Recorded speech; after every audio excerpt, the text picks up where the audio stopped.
Welcome to the 10th, that's right, double digits, episode of Just Feudal Things, and I have an incredible double-digit episode for you today. We're going to be looking at the Fourth Crusade and asking the question, was it inevitable? With a comprehensive historical look at the entire event, starting from much earlier, actually, and working our way through the history. Just Feudal Things is a conversational podcast on medieval history featuring subject matter experts and enthusiasts. You can listen on YouTube, on Apple Podcasts, and on Spotify. Of course, I appreciate any comments that you leave on the episode. We love to have a discussion. And if you're listening on a platform that lets you leave a review, of course, we appreciate that, as it's good for the algorithm and exposes other people to medieval content.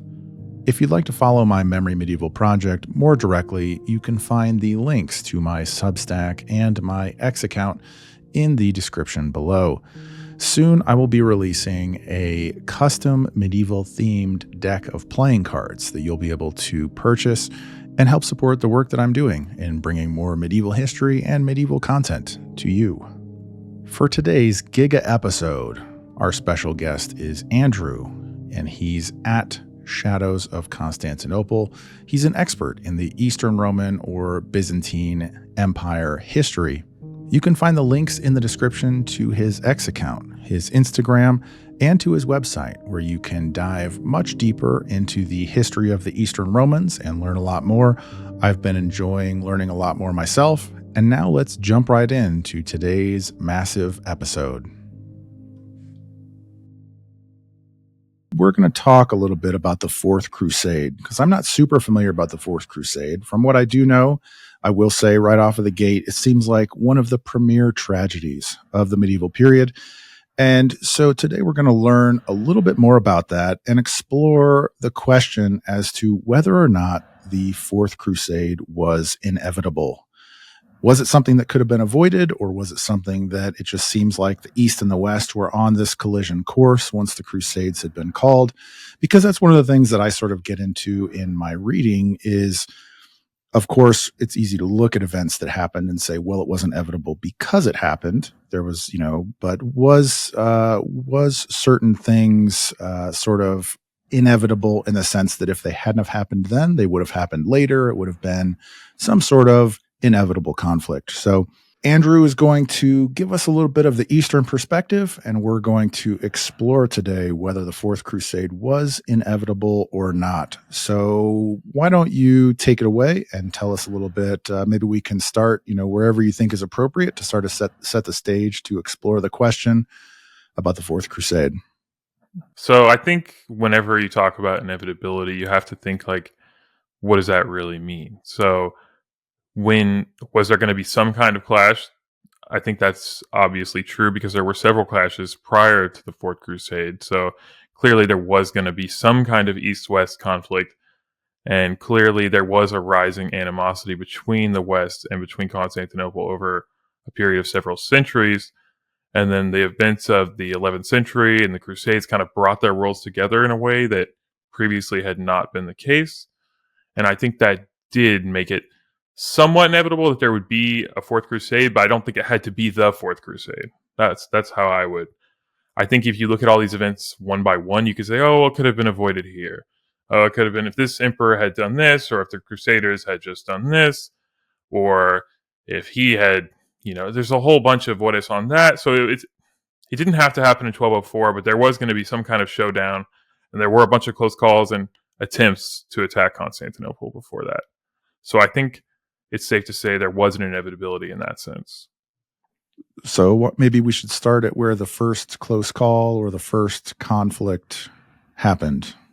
I think first we could just go back briefly and just say like about the rising animosity. I mean, I think, of course, East and West really start diverging with the fall of the Western Roman Empire, like way back. We're not going to get into like the whole weeds. We could do whole episodes about that, but the worlds start diverging. They kind of start on the same page and go different directions, that especially when it comes to like matters of religion. Of course, Justinian brings the Eastern Roman Empire back into Western Europe somewhat, so it's not immediate either. And even the papacy becomes, kind of dominated by Constantinople at that point. there are what's sometimes called the Greek popes, for example. But by 800 with Charlemagne, of course, that's changed. And then you do see rising animosity, but it's still mostly like a war of words. So yeah, there are letters being like you're using the wrong kind of bread or filioque clause or whatever. There are certain disputes and over the title, but their worlds are not colliding. Like the German emperor and the emperor of Constantinople are not meeting on battlefields or like directly contesting anything. There's like maybe some little minor skirmishes in southern Italy or something like that. But it's not. It's mostly a war of words. But eventually, things over time, I think also as Western Europe recovers, it gets more active in the world, and that brings it around. Because I think if they're kind of just mostly staying in place, around 800. I mean, Charlemagne's kind of conquering what's around him, but he's not going on long voyages by sea or something and conquering. He's not trying to go to the Holy Land, or he's not trying to go to North Africa. He's just like, my border's here. I'm going to march over here. I'm going to march over here. It's a lot more local. But I guess the first points of contact would be the rise of like the Italian city-states for sure, which also initially are more close to the Romans as well. So I would say first they kind of get closer in certain senses before they directly fight. So like Venice is actually one of the best allies of the Eastern Roman Empire for a lot of their history. At some points, it's almost like in theory part of it, not really in any meaningful, significant way, but like there's titles and doing submission and all of that. So, and then from that point, the first conflict I can think of that's like truly noteworthy, of course, is the Normans going into southern Italy, and that's something you kind of are interested in. There's the gradual conquest of southern Italy. That's like the true, I would say, first time I can think of that Western armies are conquering imperial territory. And as most people know, I'm a big fan of the Italian Normans. So we don't have to go into them too much, but that is probably fair. They did kick the empire off of the peninsula. Yeah, and I mean, I think again they did what's I'll call a signature Norman move, which is like get a job, get a lay of the land, and then take the land. It's a pretty. It seems like I know less about. I've read that they've done this, so I'm not going to pretend to be an expert on like how they did that in England or other places. But it seems like they did that in other places as well. Which is why I have sometimes beef with the idea of like Byzantine treachery. It's a big thing, and I'm like, I don't know. I mean, I think other people were pretty treacherous. Maybe not in their locales as much. Like maybe there was something about the feudal structure that made there less opportunities for treachery or something like that. But I mean, definitely it seems like when they have the chances to, there's treachery going on from the Western. Not that they're like more treacherous either. I'm not trying to like flip it. But Norman treachery, I think, would definitely be a thing. So I am pretty well versed in this aspect of the history in this time period and place. And one of the things that I think is interesting is that the Normans, I don't think that they were particularly, I mean, the Battle of Civitate, they actually fought the papal army.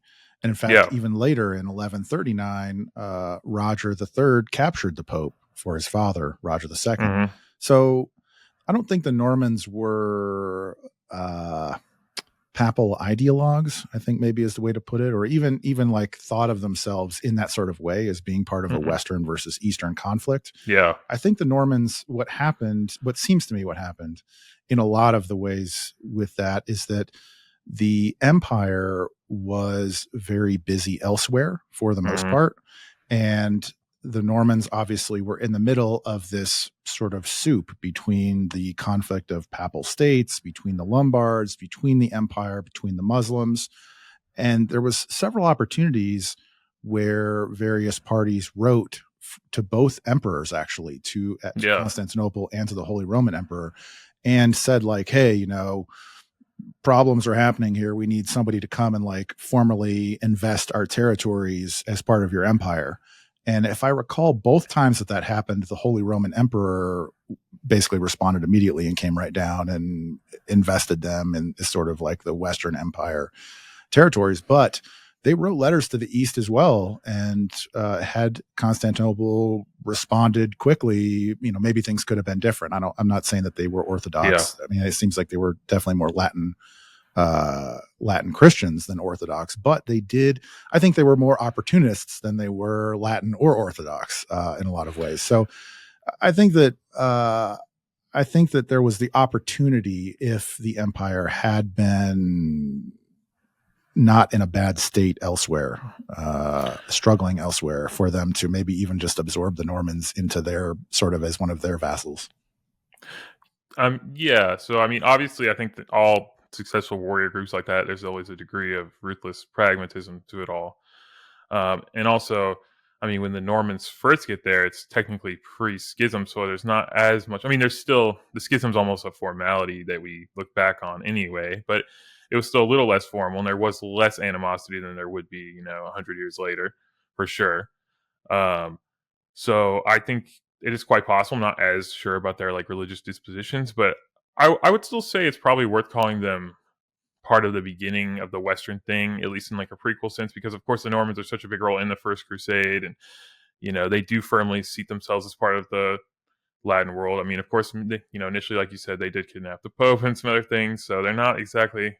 It shows they're a hard group to deal with as well, for sure. But Yeah. it, All I wanted to say with that was just that I don't think the Normans viewed themselves as like Western ideologues. Is all that I'm saying. They were just very yeah, yeah. pragmatic, as you're saying. I think also like when we say Western, I guess we have to think of like what does that mean? A lot of times when we say Western, like that was how we would talk about it right now, but it's almost more like I guess like I mean, it depends on which side you're on. If you're sitting in Rome, you'll call it a Latin versus Greek conflict, I guess. And if you're sitting in Constantinople, you'll call it a Latin versus Roman conflict, which is what I would tend to call it. But I think it's more like that, and that's typically how I know the Eastern Roman sources tend to group it. Is they just call all these people the Latins, and it seems like it's more or less grouped on who's like loyal to the Pope on some level, but also like just not being them too. So like you're like it's not us and loyal to the Pope, because obviously there's certain times where in Eastern Roman history they are kind of like appealing to the popes. For example, if like the patriarch wants to push some policy they don't like, you can always be like, oh, we could write to him in Rome over there. Maybe he'd be more sympathetic to my idea. So there are certain times they are more friendly and more looking to Rome for guidance if that suits them better too. But I think it shows that a lot of this stuff, like, there's not as many ideologues in this medieval world as we often think, because we see people in conflict and then 2 years later they're making a deal and they're allies. Like, there's like, I find the medieval world is less. I mean, they're all, I think, ideologues for Christianity, but I mean, I think a lot of the politics, there's not as much, ideologues going in the mix. Yeah, I totally agree with that. I think because the Normans were some of the preeminent warriors with the empire on their Sicilian expedition in 1038. And then they, after having the fallout with Maniakes, however you say his name, they basically went back to Italy and revolted with the Lombards. And that's how they ended up sort of spiraling down that path. But I mean, they were paid mercenaries with the empire 2 seconds prior to that. Yeah. And that similar kind of thing happened in Anatolia, I think. So there was a little Norman kingdom there as well. So the same thing happened though. They didn't just randomly come and say we're here to conquer. It was just there was a lot of weakness, and there was like local provinces that armies weren't showing up to, and then I think they were like, hey, these guys would. I mean, who knows what the locals also were thinking? And we don't, you don't get a lot of recorded writings of these kind of interactions. Like, you're not going to know if like a local administrator of a city like approached the Normans or something, or vice versa, or who made that first contact, or probably some hybrid of both, I would assume. But like, yeah, they just pragmatically said, okay, the Turks are raiding this area. The locals, if I tell them, give me your money and I'll be right here and protect you, versus this army from Constantinople that may or may not show up and may or may not be competent. They just took advantage of the situation. Um, you're right. I don't think it was about being an ideologue. And maybe later, if the empire had become strong, they might have been able to be like, hey, actually, we got a big army. Maybe we'll just pay you to go away or come back into the fold, or something like. But yeah, I was mentioning overall, to get back to what we were talking about, like the Normans are worth bringing because I think it is like the first time I can think of that there are what we'll call Latins conquering imperial territory, and the Pope also does at some point kind of bless those conquests despite their initial, because the Pope's not being an ideologue in some of these ways either. At certain times, they want to reach out to Constantinople and be like, "We got to get rid of these Normans," and then another time they'll be like, "Actually, like these Normans." Once you realize they're in control, it makes more sense to side with them for you since they can march up to where you're at. And you're like, well, they are technically loyal to me, and they're converting some of the jurisdiction from Constantinople and southern Italy to Rome. So they're doing some good stuff for us in that way. And you just, you go with the flow. Well, that's the funny thing that led up to the Battle of Civitate was that the Pope actually wrote to the Empire in 1052 and said, hey, the Normans are a problem. They've obviously taken a lot of your territory, and I can't deal with them. How about we team up and go get them together? And the Emperor was like, that sounds like a great plan. So they were going to meet up in 1053 with two armies and basically meet up as one joint army and exterminate the Normans. The Normans knew that this was going on from the Pope's side. They didn't know where an army was coming from the Emperor, from the Empire or whatever. They didn't know, even though they fought the Empire quite a few times. And so when they met up and they knew like, hey, we just got to get everybody and we got to intercept the Pope's army before they meet up with the Empire's army, because that's just going to be too much. Mm-hmm. And so they're there with the Pope's army. They're trying to negotiate, and the Pope is basically stalling it all out because he's waiting for this theoretical army to appear. Apparently there's no records of it, or I don't know. I haven't heard anything, so I don't know if the army was close or whatever. But the Normans were basically like, hey, we know another army is coming. We've got this army in front of us, and we have to fight. We don't want to fight the Pope, but we can't let you guys join armies. And the Pope basically stalled the negotiations. So the Normans fought him just rode out the next day, and were like, we're gonna fight to the death the next day, basically, because we can't let these two armies meet up. So there was a plan for the Pope to essentially join up with the Empire at that point and exterminate the Normans even. But, the Normans intercepted them. Maybe there was problems with logistics at the Empire again, that they weren't able to quickly meet up in time or whatever. But, that could have, the Normans are a crazy story, because there's a lot of instances like that where, if fate breaks just a little bit of a different way, if the Empire and the Pope meet up and, then there's a crazy army, maybe they exterminate the Normans right there. But there was a lot of, you could call it either lucky breaks or divine intervention that way, where the Normans really just ended up on the side of fortune. Yeah. And I think obviously if, let's say that had happened and southern Italy, uh, remained under imperial control. Obviously, Sicily was kind of getting weaker from an Arab standpoint, so it was open to conquest, which is why I think all sides sort of saw that. That's why even Basil II wanted to do it. It seemed like that. It seems like that was apparent at that time period to multiple parties. It's just the Romans weren't capable of like actually capitalizing on that properly. They tried and made a little progress and failed, but they I think if they had been able to, especially get Sicily, then they probably would have had better relations. Because at the end of the day, that pragmatism would have kicked in, and the Pope would have been thinking, I got to make better deals with this. But at the same time, that probably would have pushed them back to maybe how it would have been earlier, like, oh, we got to be good with the German Emperor too, because we don't want these guys to dominate us. So it's like it would become a whole new set of new political paradigm. But I still think overall would have brought them closer. But there still would have been some trying to buffer themselves from that too, because I think they just wanted their independence more than anything. So Yeah, and that's an interesting observation that David Parnell talked about in the episode that I did with him, where I asked him if the schism was inevitable, and how he talked about how the Pope and the papacy was sort of in this open area where it could sort of get involved in temporal affairs and expand its own power. And the patriarchs of Constantinople were sort of always confined to the city and always basically subjected to the emperor. If there was some sort of beef or problem, he could just get a new patriarch that agreed with him. And so these two, the Pope obviously being able to expand his powers, and the patriarch in Constantinople being confined in a way, sort of, led to some sort of probably inevitable working out of that dynamic, basically. yeah, I think for that dynamic, it's also just an interesting difference, and part of why there's a beef in general is like how the emperor sees the church and his role in it, and how the pope sees the church and his role in it. Yeah, obviously the patriarch being a few doors down, you can always, at the end of the day, you can send some soldiers, and if you're like, oh, the local soldiers won't do it, well, the Varangians will do it if they won't do it. And they did actually at some point. I know there was a patriarch. I can't remember his name off the top of my head that was arrested by the Varangians, probably because local people might be like, I don't know, that's not very pious. Am I gonna be spiritually in trouble for doing this. That doesn't feel right. But you bring in some Scandinavian guys, they're like, all right, you're under arrest.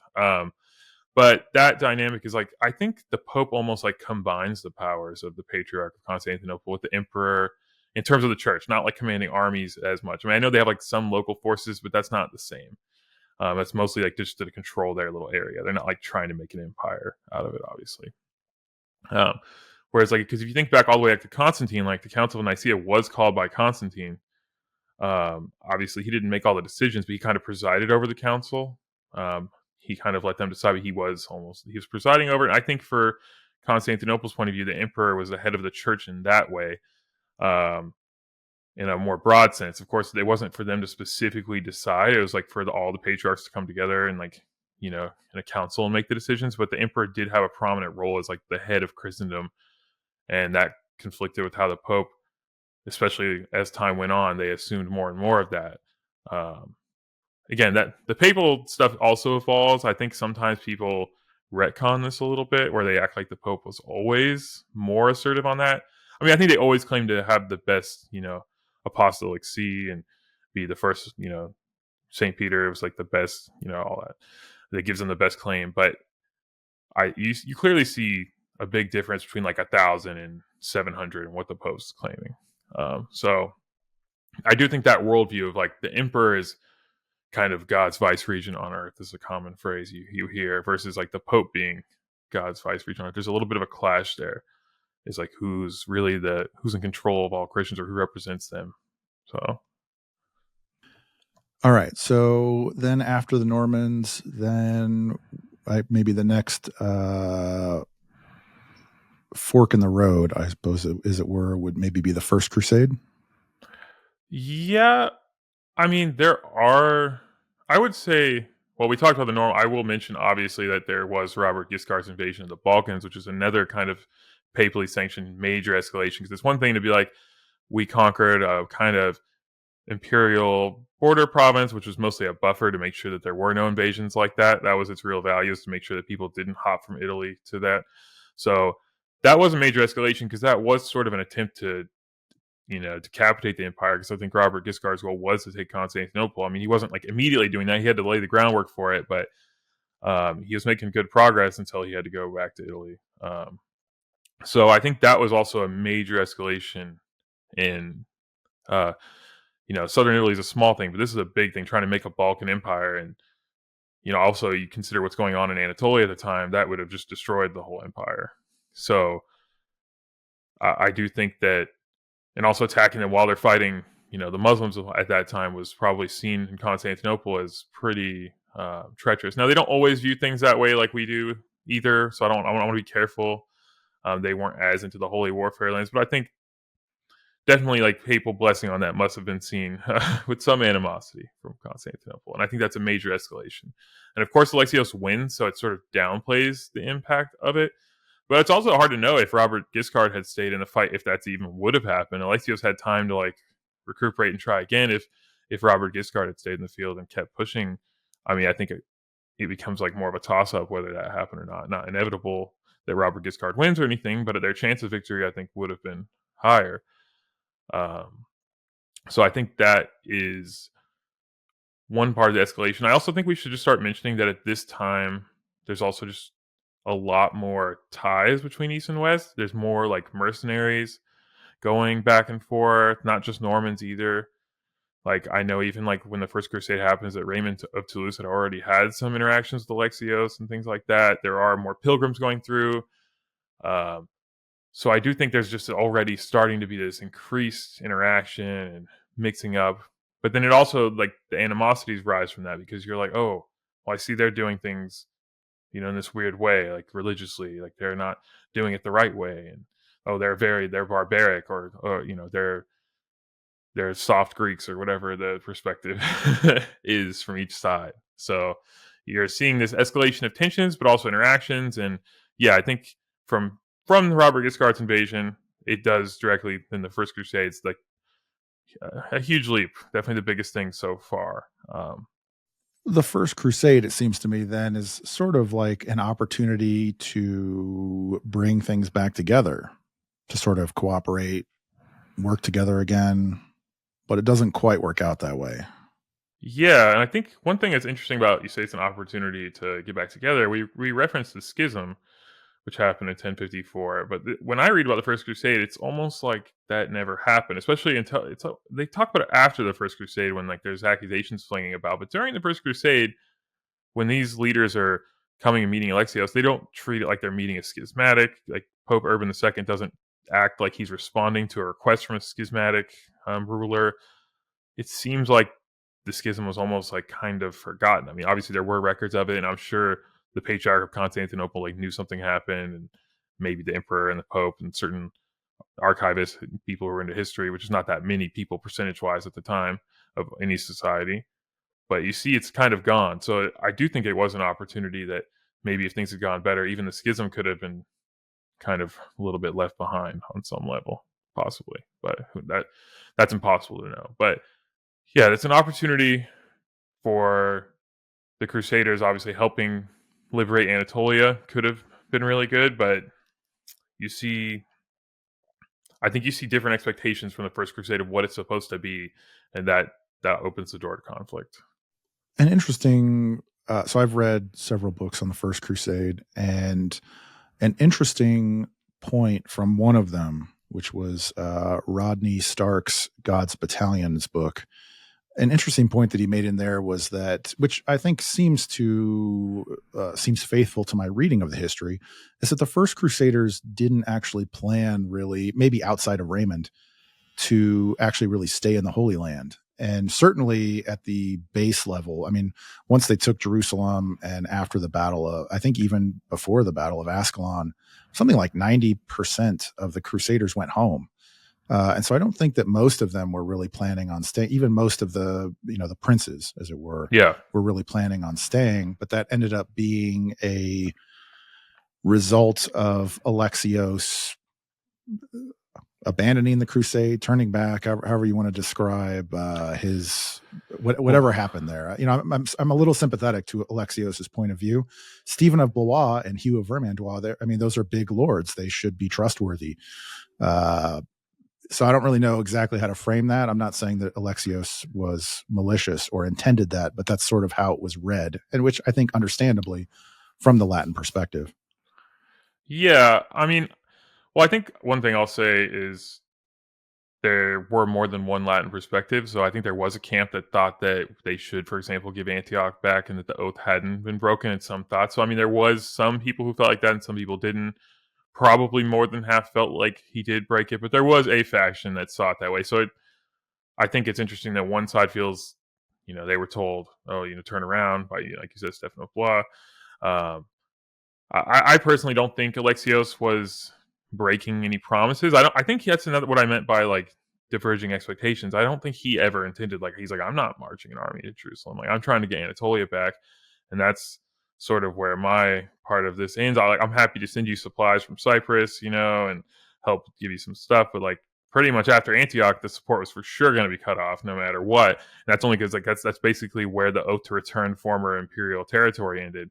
Everything else it was outside his sphere of interest and influence. And I do also think Alexios, he had no choice but to think about his own people. Because imagine if he was like, well, I don't know, maybe I'll just march out there anyway. His army wasn't as big as the actual First Crusade army. I mean, the Turks were defeated, but these horse archers can get around fast and they could still easily ambush you on your way back. And imagine if he got there and their army had been destroyed, and then now once everyone hears, oh, the Crusade army is destroyed, and then Emperor Alexios is around, they're like, well, we could attack him, destroy his army, steal his baggage train, also maybe ransom him back to Constantinople. Like, it would put a bounty on his head in Anatolia, and also whatever force had destroyed the Crusade of Antioch may potentially feel the same way, although probably they would also see his domains as outside of their sphere of influence, since they were mostly concerned about Syria. But the Seljuks would have been a serious threat if they knew the crusading army was destroyed.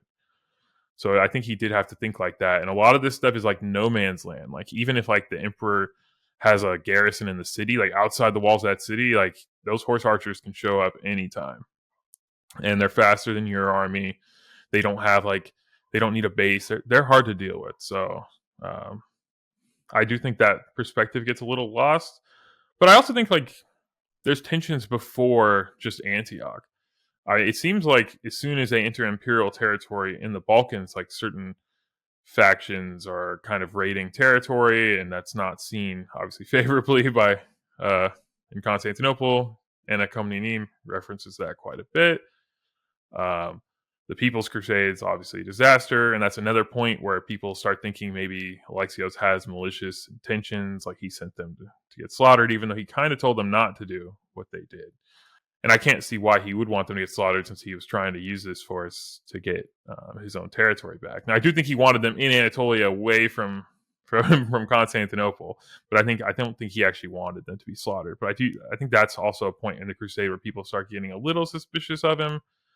Um, I also feel like one thing that creates a little animosity with Alexios is that he has to try to do this thing where he shows his people, I'm the emperor, I'm better than all of these guys. Of course, I can't just treat them like equals, but he also wants to make the Crusaders feel like he is treating them like equals, because they don't like the idea of some, kind of luxurious emperor lording over them and making them feel like nothing but a little peasant or something. Like, they don't want to bow to him too much, because that would make them look bad to their people. So there's a lot of like perception games going on all sides. I don't think that, how these lords conducted themselves in Constantinople, meeting Alexios, that stuff seems to have been papered over. Like, the siege of Nicaea went pretty well overall until the final capture of the city, and then again, Alexios liberated the city through diplomatic means. I don't know if you're familiar with that event, and they feel like, whoa, what is this? Like, we were going to loot the city, we were going to get massive rewards, like, we did all this work. And he's thinking, well, I'm just trying to liberate the city and restore it back to my empire, and you guys doing that is not going to help me with that. So they have different goals, and I think rather than it being treachery, like, these different goals, they don't seem to be perfectly understood by both sides. I think that's actually a good way to frame it, because I think from the Latin perspective, so if you haven't listened to the episode that I did with David Parnell, you got to check that out, because it's a great way to understand the Eastern perspective, such as these concepts of how the emperor has this right order of things, or Alexios's perspective in the way that he has to make things fit in with his family and find places for people and sort of politically navigate this situation. I thought he really explained it really well, and so we're going over things pretty quickly here. But that for the last time, I'll just mention that if you haven't checked that out, you guys should go check that out after this episode. But I think that is a really great point, that a big part of the problem is the expectations were not universalized, because I don't think that the Crusaders at any point, when they took the cross, they didn't think of themselves as necessarily somebody who's trying to help Alexios get his territory back. I think that was sort of sprung upon them as they arrived in Constantinople and were sort of doing we're passing through your territory diplomacy. And so I think that really conflicted with their expectations. They were in the expectations that they're going to liberate the Holy Land, not that they are going to help him get territory back. And so, I mean, these guys are professional warriors. They are expecting to be able to loot. They're expecting to be able to get some treasure. They're expecting to be able to take care of themselves along the way, on top of which the logistics of these crusades is incredible. In the medieval period, marching an army 1,000, 2,000 miles from home. So it was a real logistical challenge, on top of which, of course, they're in it for the spoils somewhat. So I think that that's a really good way to frame it, that the expectations are not the same on each side, because Alexios has to manage his own, obviously still very difficult political situation with these crusading armies coming in. And I think that actually is what ends up kicking off sort of maybe an escalating tension is the way to put it, because the Crusaders don't ever, despite taking the oaths, which I think is going back to some of that pragmatism, despite taking the oaths, I don't think that these Crusaders, either of the First Crusade or really even of subsequent Crusades, ever view themselves as sort of like vassals of the empire or subjects of the empire or anything like that. They view themselves as crusaders. And the empire, for Alexios, or from their point of view, is trying to view them in sort of this hierarchy of the right order of things with the emperor on top. And then how do you manage these sort of subjects, is maybe not the right word, or vassals, or they're obviously not mercenaries, but how do you sort of put them into the pie? And so I think that there's sort of the Eastern Roman way of thinking of like, how do we sort of bring these people in like other groups that they have done that with, Mhm. the Varangians or Pechenex or whoever else, that they've sort of fought and then brought in under this hierarchy. Whereas that obviously conflicts with the Crusader view, as they're looking at it as like, we're coming over to help. We're like your equal. And so there's this different view and different expectation. Yeah, and I think the fact that they come over and they feel like, well, we're on a mission to Jerusalem, we're also saving you along the way. You should be a little more enthusiastic about the mission. But again, for them, they're like, well, we've been at pretty terrible warfare has been in our lands for decades, and we're just trying to recover from that and recover our lands. And for us, yeah, we're liberating territory. And I think you mentioned like it's normal to like sack cities for riches, and it is. But I will say it seems like there's a notable exception that when you're liberating your own territory, you typically don't do that because it's never going to be seen well. I don't know as much about Western Europe, but I would assume that if like there was like a German emperor taking over a town of mostly Germans that he had lost to another kingdom, he's probably not going to destroy the city. You might steal all the wealth from whoever was holding it or something, empty the treasury kind of thing, but you're not going to go to house, like sacking things, because otherwise you're not going to be seen as a liberator. You're going to actually be seen as like a tyrant. So Alexios has to be seen as a liberator. And if these foreign mercenaries destroy the city, people in Constantinople will be like, do you see, like, he just had a foreign army destroy one of the biggest cities ever. And like, they're also like, you know, the wrong kind of Christian, and all the other stuff will come back to the surface. And like, he's using these barbarians to destroy our cities. And of course, that would put him vulnerable to a coup, and who knows who might have also approached the Crusaders, like, maybe you can get rid of this guy for us. There's always all that too. That's one thing people also don't think about for these emperors. They're very nervous when there's these armies in their territory that a rival could use, because there are people willing to engage with foreigners in some pretty duplicitous ways throughout Eastern Roman history. Even to great detriment. So I think he's trying to make sure he's seen by his own people the correct way. And yeah, he's not on a crusade. So that's, like you said, I agree. Different expectations. We're not on a crusade at all. Um, and then you also mentioned logistics. I think that's one thing he doesn't get enough credit for. It's pretty amazing how much he's able to supply them when he can. I mean, once they get into no man's land, you can't send a caravan of supplies. Or, like I said, these Seljuks, they might not have a giant army anymore after Dorilaeum, but they still have bands of warriors, and a lot of them are decentralized and not directly controlled by their leader, except when they're assembled into a big army, and they would just be picked off one by one. So he did a pretty good job supplying them when he could, and I think those kind of things sometimes aren't given enough credit, perhaps deliberately, by these accounts. And that also leads to animosity. It's not just what happened in the First Crusade; it's how it's written about. And that could be true on both sides. I know there's a lot of times you see the word barbarian thrown around by Anna Komnenian, for example, and stuff. So like how it's written about does kind of create animosity. So if you're reading about it 30 years later, you're reading Anna Komnenian, you're like, wow, these barbarians were really just like savages. Like, just they wouldn't listen to our wise words, and they wouldn't listen to our directions, and they were destroying stuff just like animals, and they're unleavened bread, all that, wrong, the wrong kind of thing. So and then, of course, the First Crusade, anytime something goes wrong, it's also easy. Instead of writing back and be like, well, we did this wrong, you'd be like, well, it's that damn Alexios. He's always sabotaging us. We did everything perfect, but he messed with us again. So I do think that's part of it. It's just like how it's sold later on, in addition to the real tension. But of course, like how you selective truths, not even always lies, but selective truths as well, is a big way of if you only tell half the truth, it can serve like a lie. So, Well, and to be fair to each side, I suppose it's sort of in their interest to extol the virtues of their own deeds, if you will, or to extol the bad things that the other side did, I guess, as it were. So that's not an abnormal thing necessarily. no, I do think this story is an abnormally, I don't want to say popular story, but it almost is. Like the First Crusade is like I think it's a historical event that had way above average historical awareness in like the century afterwards, and actually probably several centuries. Like, it's such a great story. It was always told, and of course, it also inspired other crusades and stuff. The crusading movement continued. So I do think this story, like, we talked about the schism. That was a big event, sort of. But like 20 years later, it's actually not a big event anymore.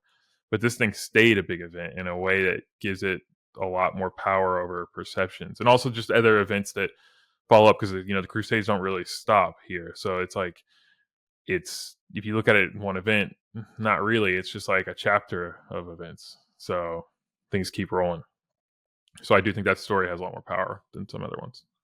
The First Crusade, then it ends, and if I recall, does Alexios he tries to get Antioch back? Does he try to get any of their territories?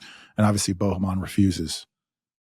So Alexios actually he is able to get what's called Latakia, or, like, if you know what I'm talking about, it's like a little port city in Syria. He kind of holds that, and that goes back and forth between, he has Cyprus, and there's like this port city Latakia, which is like close to Antioch, but so that goes back and forth. So I don't think, but he's not really able to like send an army or take an army to Antioch to the gates and be like, give me my city back. He's not really able to do that. He's able to do like some blockades maybe sometimes, and like I said, retake Latakia if they take it back, and he's able to do that, but he can't do that in part because there's another Norman invasion from into the Balkans with Bohemond. So Bohemond also does do Antioch a pretty big solid by sneaking back over to southern Italy and launching an invasion. So Alexios doesn't have the luxury to just march an army over there, and he's trying to like reabsorb all this territory. It's actually a lot harder than people think. So like, not all the territory the First Crusade actually took even is able to be held, because I mean, taking huge swaths and garrisoning them, rebuilding the castles and the walls, and obviously the Turks are attacking, like, it's really hard. So like, it's actually I think people don't realize how impressive that even is. Like, that's why to me he's actually like my favorite emperor, because I think that's just so hard to do all these things all at once, in addition to all the other things he's doing. But to keep things focused, like, yeah, the Normans, they invade again, so like, he has to deal with that. He can't really just march to Antioch. So the conflict with Antioch almost becomes part of the Norman Wars, basically, especially in that early phase. But nothing really it comes of it. He's not really able to subjugate it as like a vassal, and he's not able to. I mean, he maintains his claim and keeps pressing his claim, but that's about all he could do. I do recall reading that in the Crusade of 1101, that was led by Raymond of Toulouse, who did not like Bohemond. He was kind of hoping that might be more successful, and maybe that could somehow lead to restoring Antioch to Roman rule, because Raymond initially supported it, and I don't know exactly how that would have worked, but I think there was some hope of that. And it also goes back to like perceptions as well. I don't think he wanted to directly conquer it, because then if another crusading army comes in, like, oh, these guys are directly our enemy, he didn't want to directly be seen conquering that city. I think, but if Raymond of Toulouse did it, that would be like, oh, that would be a lot more legitimate. When you tell the Pope about that, you'll be like, well, this crusader, he's also a hero. He got rid of another one and he gave it to us, and so everything's all good. So I think he was hoping for a more diplomatic solution, because how in the reign of Alexios, like, how the West sees Constantinople is a big deal now. It's not, and before, in like 800, they didn't really care at all what the West thought of them. Of course, they'll be like, oh, this is my title, you guys are just barbarians. But like, at this point in time, like, Alexios really does have to think about all the other players around him, and he has to think like, okay, like, the optics of this really matter, because maybe 1 versus 1 I can take all these people on, but like, these people could all attack me at once, and I can't deal with that.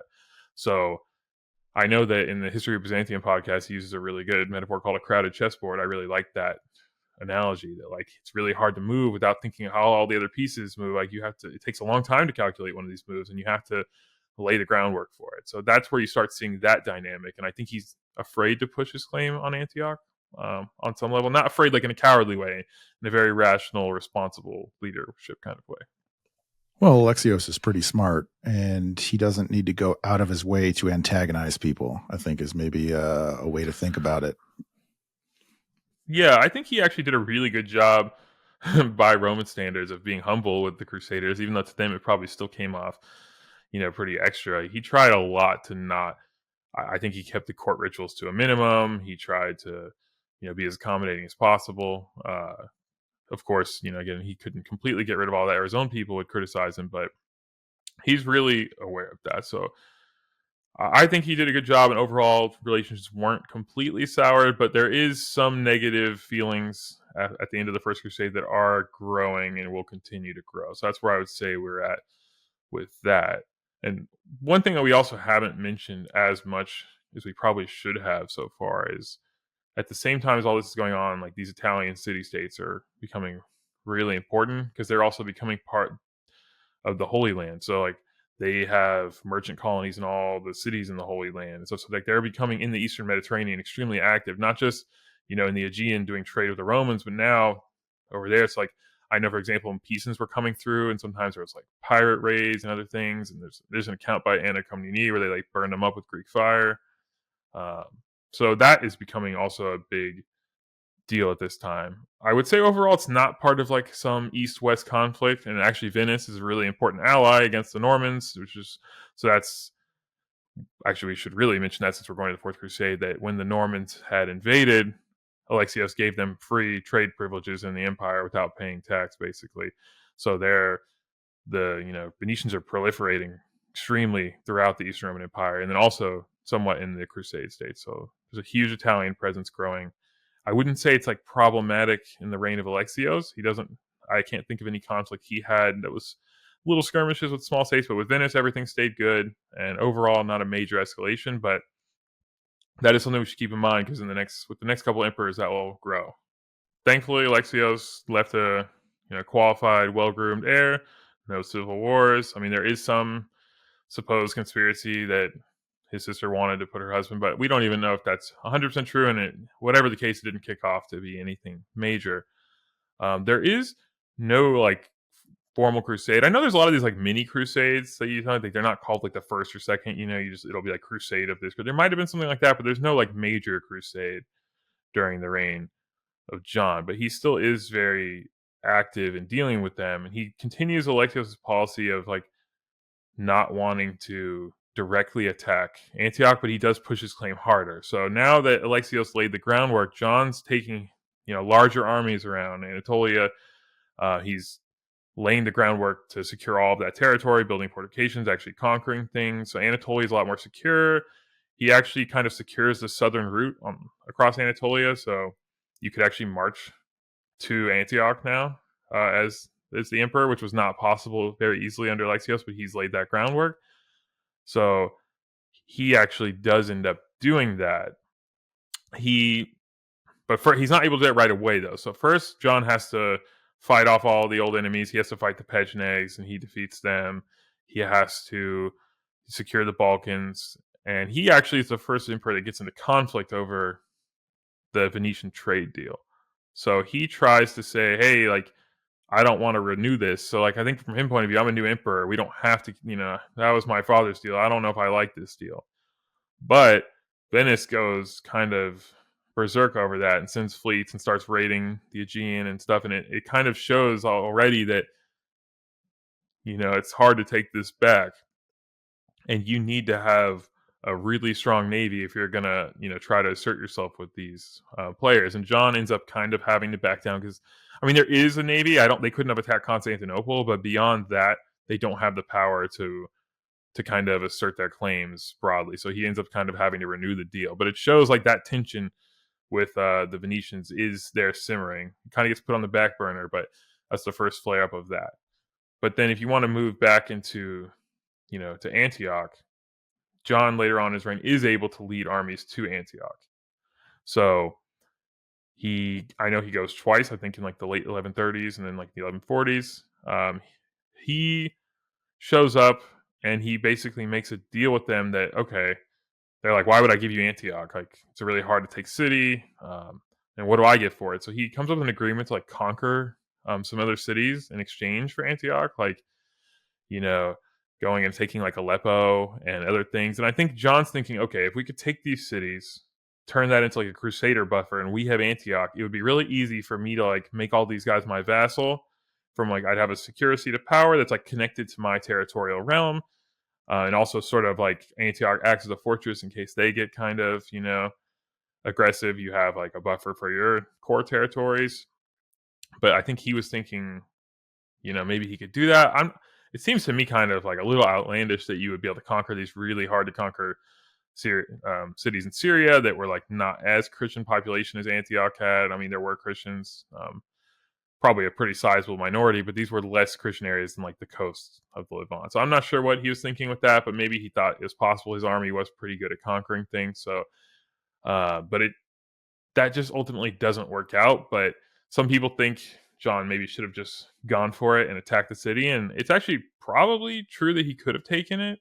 But again, like it's that crowded chessboard metaphor. He's thinking, okay, if I get seen, if they write letters back and say the emperor stormed Antioch, and you become an enemy of the crusading movement, and they clearly do have some hesitation to do that. So you just see this kind of like nominal submission coming out of that, which is kind of always a story of Antioch. Nominal submission, never almost, but never gets there. So John, I would say overall didn't have as much conflict with what the West, just because of what was going on. He was working with the Crusaders. He had the power to show up there. And again, if you have power, people, I feel like if you have a giant army, instead they're not going to fight with you. They'll be okay if he's willing to kind of work with us on some level. I mean, you kind of have to go with that pragmatism that we talked about earlier. Like he's the emperor's here, he has a giant army. Like I guess we kind of have to just accept that and try to work with him. But if so that I think that's part of it. But there is no major crusade in John's reign. And so then John dies of a tragic hunting accident, which you posted a great thread on X about that, which I just learned about. Crazy. It is crazy. And then his son, Manuel. Yeah, you could say Manuel or Emmanuel. I'm not. Okay, so then his son takes over, and what happens from there? He's actually pretty Latinized, if you will, right?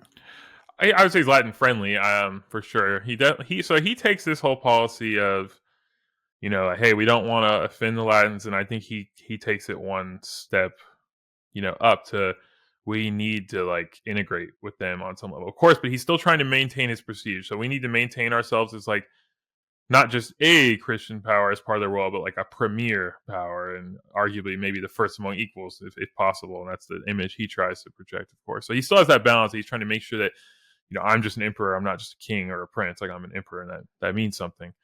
And so he does try to maintain that supremacy on some level, but he also does treat them pretty friendly. He does, I guess for being Latinized, he does get into things like jousting and stuff. He tries to show off that he is a friend of the crusading movement. Now, I think he also is being pragmatic because, I mean, he does have to deal with the crusade, which is the Second Crusade coming through his territory. And I think, obviously we talked about the story of the First Crusade. When this shows up, they're skeptical about it because these stories have percolated. So you're like, oh, they're gonna raid our towns and they're gonna be crazy, and like, there's always that chance they really just want to attack Constantinople. I don't know. So he prepares in, again, a very respectable way to make sure the Fourth Crusade is like impossible. So he has, the fleets there. He pretty much centralizes all his armies in Constantinople. I mean, not literally all, but like he concentrates a lot of forces there. He actually makes a peace with the Turks, which gets taken the wrong way, but he's really just wants to make sure he can secure Constantinople during this passage. And also you have to make sure the logistics are in place and stuff too. It's not easy to be fighting the Turks while you're doing all that either. You're going to supply your own army and supply their army? Probably not. But it does get ugly in the Second Crusade as well. Go ahead. Sorry to interrupt. I'm pretty familiar with the First Crusade and the Third Crusade. I'm ashamed to say I know very, very little about the Second Crusade. Maybe you could just give me a quick, 2-minute TLDR type of thing or whatever for anybody else in the audience as well who's like me, nearly unfamiliar. Because there is an account by Odo of Duil that like is very interesting about that. And I think we'll have to get into the details of that. Of course, the Germans are on the crusade now. So I think you see the crusade movement growing. From a Roman point of view, I'll say that what ends up happening is the French army and the German army pass through.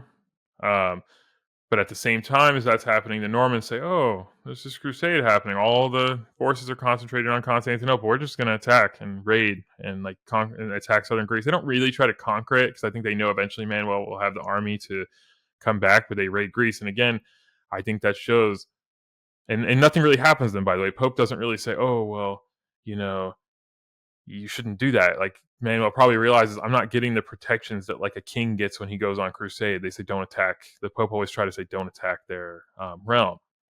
He probably was thinking like, well, no one said that for me. They just didn't care when the Normans attacked my realm, even while I'm trying to feed all these people on the crusade and stuff. And he's like, he probably realized this is not a good situation to be in. And meanwhile, back in Constantinople, what's happening is the French come and the Germans come.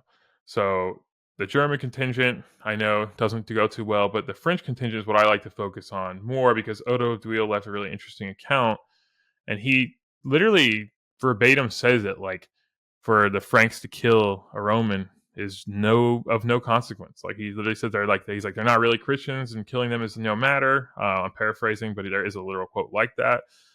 He also repeatedly complains that they don't work with him. He'll literally be like, "Oh, well, they didn't open the gates. They lowered food in buckets."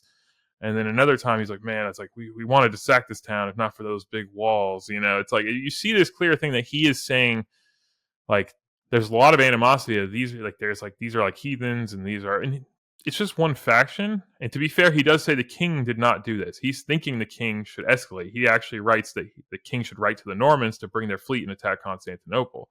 Now, to be fair, the king is not doing that.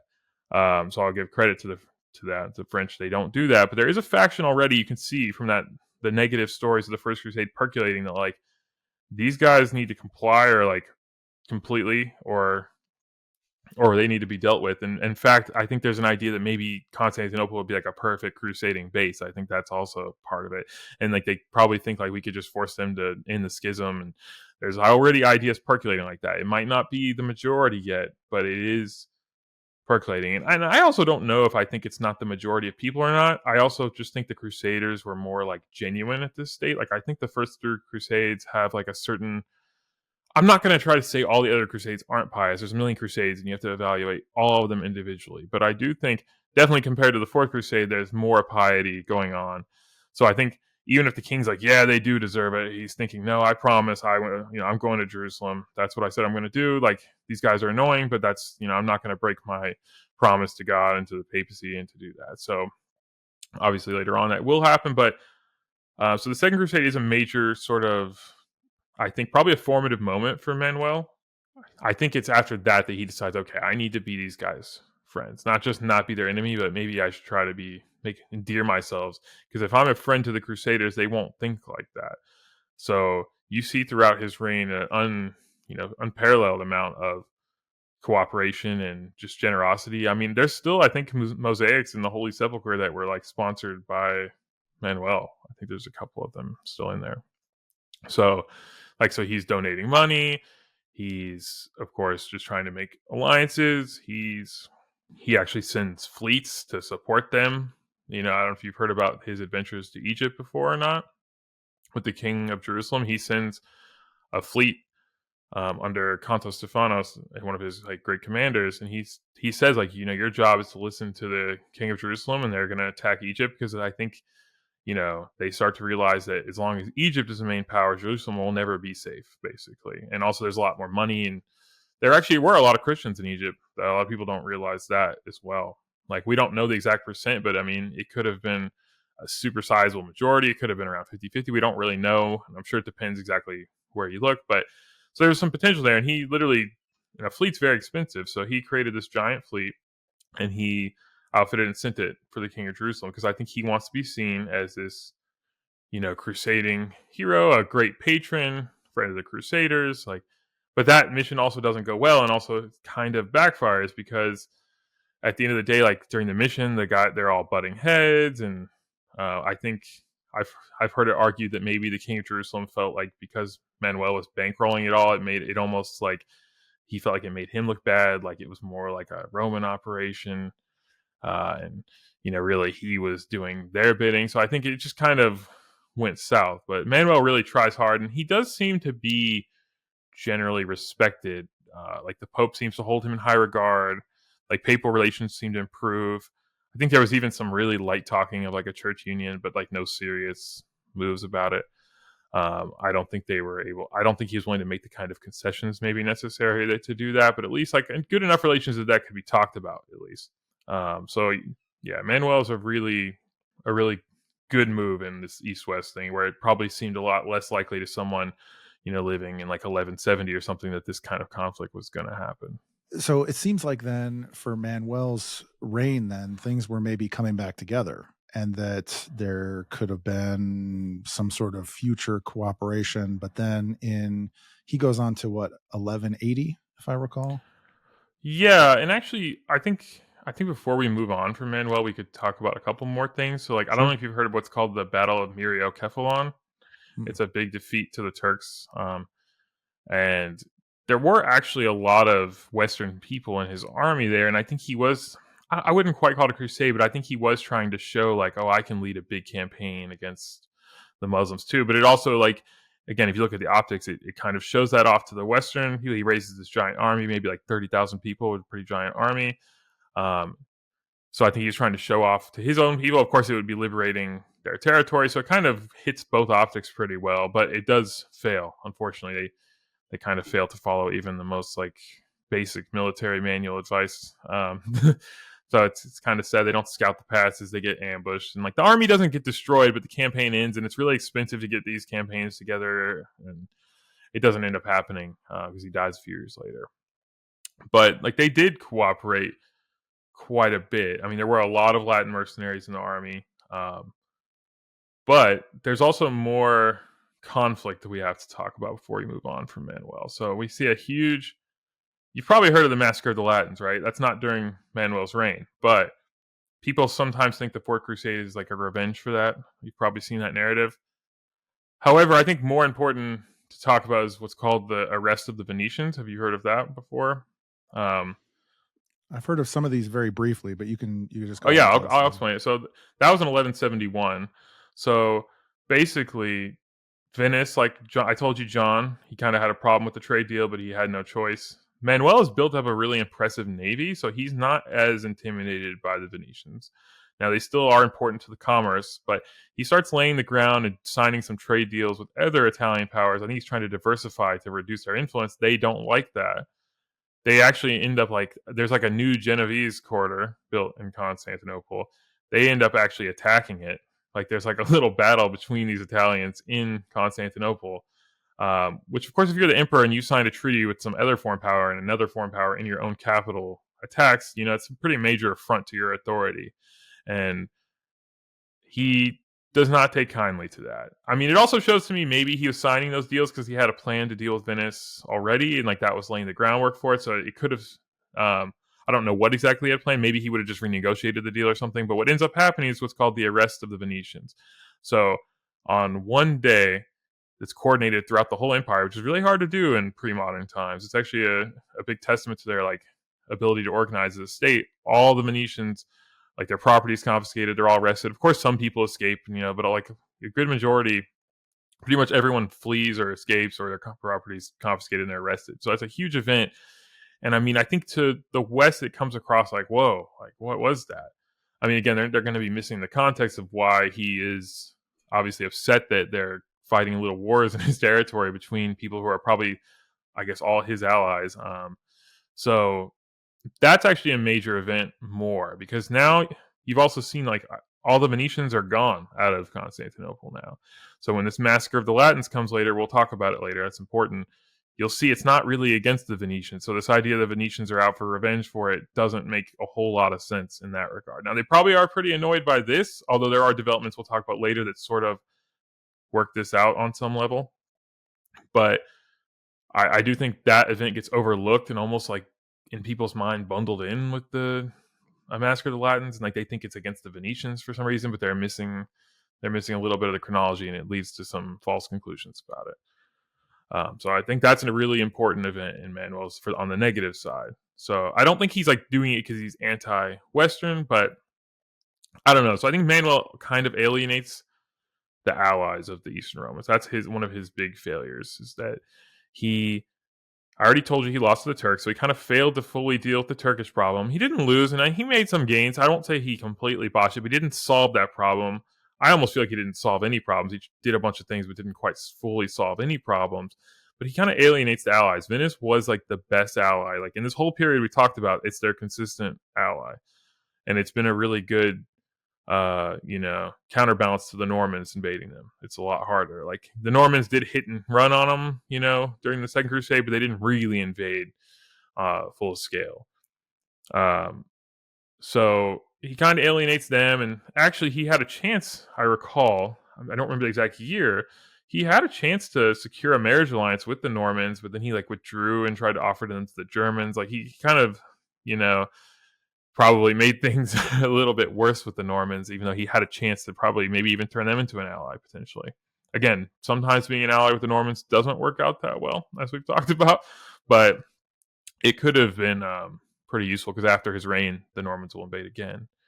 And he also engages with some interesting politics, like with the Germans or the Holy Roman Empire. I know he at various times is kind of pro or against them. I know he actually at some point funds resistance against them in northern Italy, sending like gold to help like build fortifications and pay cities to resist them and stuff. So he's getting involved in like a really international sense. And I think even though he is broadly seen as pretty pro-Western, I don't think anyone thinks he's like anti-Latin. I do think he does somewhat alienate the alliances. Now, he's so powerful that it has no consequences in his realm, and he personally is still kind of seen overall good, but I think it does have some lasting damage that will come to fruition after his death. So, one thing that's interesting about the Normans in Italy and Sicily is that I've felt that they should sort of naturally have been one of the greatest allies to the Crusader states, but there was an incident where at the very end of Roger the Second's mother's life, Adelaide, where she gets married to Baldwin the First, the king of Jerusalem, and he basically like fleeces her and sends her back, which creates this, I think, ongoing animosity between the Normans and the Crusader states. But the Normans are also, at this point, extremely good friends with the Pope because their rise in Italy, basically, they sort of broke the direct tie from the Pope and the Holy Roman Emperor. Mm-hmm. And so, because they were able to sort of martially support selecting popes, as opposed to previously, the Holy Roman Emperor was the one who did that sort of single-handedly. And so the Normans are kind of in like a little bit of a weird spot where like the African stuff doesn't really go well. Yeah. But they're sort of besties with the Pope, and they also don't like Jerusalem. So it's like, well, where are you going to go? If you're going to get wild, you got to go to Greece. And it's kind of like the only direction, unless you're going to go to France, you're not going to really go to France. So you're Norman. So I don't know. You're not really going to attack France. Yeah. And actually Manuel seems to have known that. And he actually did. That's another thing. There's so many things he did. It's really, to cover all of Manuel would take an entire long episode of its own.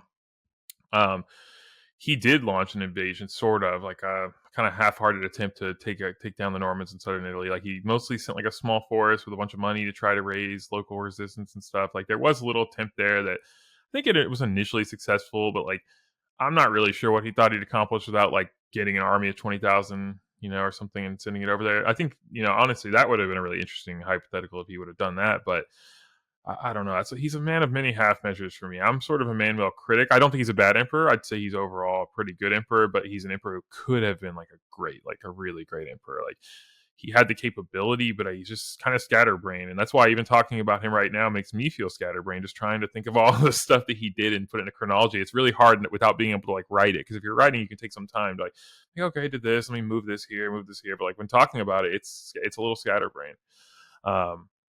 So yeah, I think he kind of overall, he's seen pretty positively, but he does play with some politics. Like I know at various times he does try to kind of ally with the Germans or kind of get good with the Pope. He has his own pragmatism on all of that, and he's getting involved in a lot of things. And I think by the end of his reign, once he's personally gone, it leaves them without a lot of allies, honestly, which is not good. So You're saying the Latins. It leaves the Latins without a lot of allies. Is that what you're No, saying? no, sorry, I wasn't clear about it. It leaves the Romans without a lot of allies. So, I mean, if you think about who are their allies, they had some vassals. Like, yeah, Antioch was their vassal state, and when Manuel was there, they would go with that. But once he's gone, they're like, oh, do I really have to listen to this guy? And then once things start going crazy, you're like, we really don't got to listen to these guys. If you're Hungary, Hungary was actually like really badly defeated by Manuel. Like there was a very successful battle, probably the most successful of his reign. If he did solve one problem, he solved the Hungarian problem. That's for sure.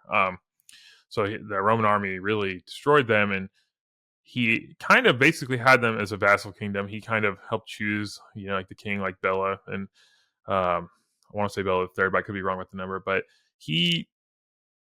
they were sort of an ally, but again, it was all personally to him. So anything that was an ally, it's all personally to him, and all these nominal submissions that they're great if you're a John or you're a Manuel, these nominal submissions will work. But the second that they're like, oh, I don't got to listen to this, that piece of paper can be scratched out. I mean, it's just, oh, not anymore. We erased it.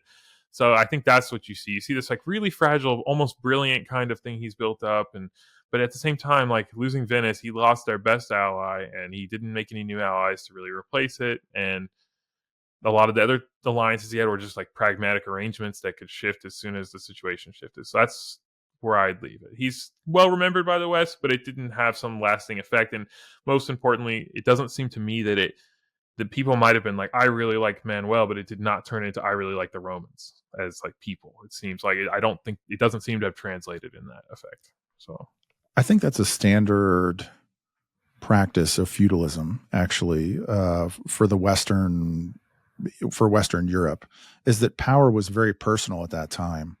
And so it works if you have an heir who then is sort of brought up to be understood as your heir and to be inheriting your personal relationships, if you will. And if they understand those personal relationships and carry that on. But if you have an heir, or first of all, if you don't have an heir, then there's a real big problem, because a big part of your power that you're trying to pass on is personal. And so then there's obviously a fight over who inherits that power. But if your heir doesn't understand the personal nature of the power and is able to work as a successor to your arrangements, then it leads to a lot of problems. And I think probably one of the most notable instances of that is one of the worst kings of England, John, who, basically lost almost the entire Angevin Empire. And I think that he just misunderstood sort of the personal nature of power and why his father was so powerful and able to hold things together. And he thought that he could just push people to the limit, it seems like to me, in a very Machiavellian way, sort of moving chess pieces around, or, well, we could just buy off this guy. We could just bring in mercenaries. It's not a big deal, but it was a big deal because he actually ended up alienating a ton of his allies. And so I think that that aspect, which, John is actually only 30 years, 20 or 30 years after Manuel. So I think that view that the West would have had of their arrangements with Manuel as being very personal is probably pretty accurate. Not just to him, but just the way that they viewed political power generally. yeah, and I think he actually made a good effort to engage them in that personal way to make sure, like, I think he did this really. Manuel's like this really. That's why I say he's not a bad emperor. I just said he could have been a great. He's actually really good at like when he's with his people. He's like, oh, I'm the emperor. We're gonna do these court rituals. We're gonna have all the panegyrics. So he plays it up real well on both sides, and he engages personally in a way that's understandable by these Western powers. So I think all sides kind of view him well, but like that's a tough act to follow, and those are tough shoes to fill. So, well, but he didn't have an heir, right? That's well, he really did the actually. problem. Oh, okay. So Well, tell us. Oh, yeah, it was a child. I'm sorry. Go ahead. yeah, he Go was ahead, like a tell us. teenager. I mean, he was old enough that I think if they had got a capable regency, that we could have seen something work out. So he actually believed, I want to say, in this prophecy called Aima, Aima, like so, like Alexios, and then John, which in Greek would be like Ioannis, so it'd be like with an I, and then Manuel, and then A. which he thought would be his son Alexios II.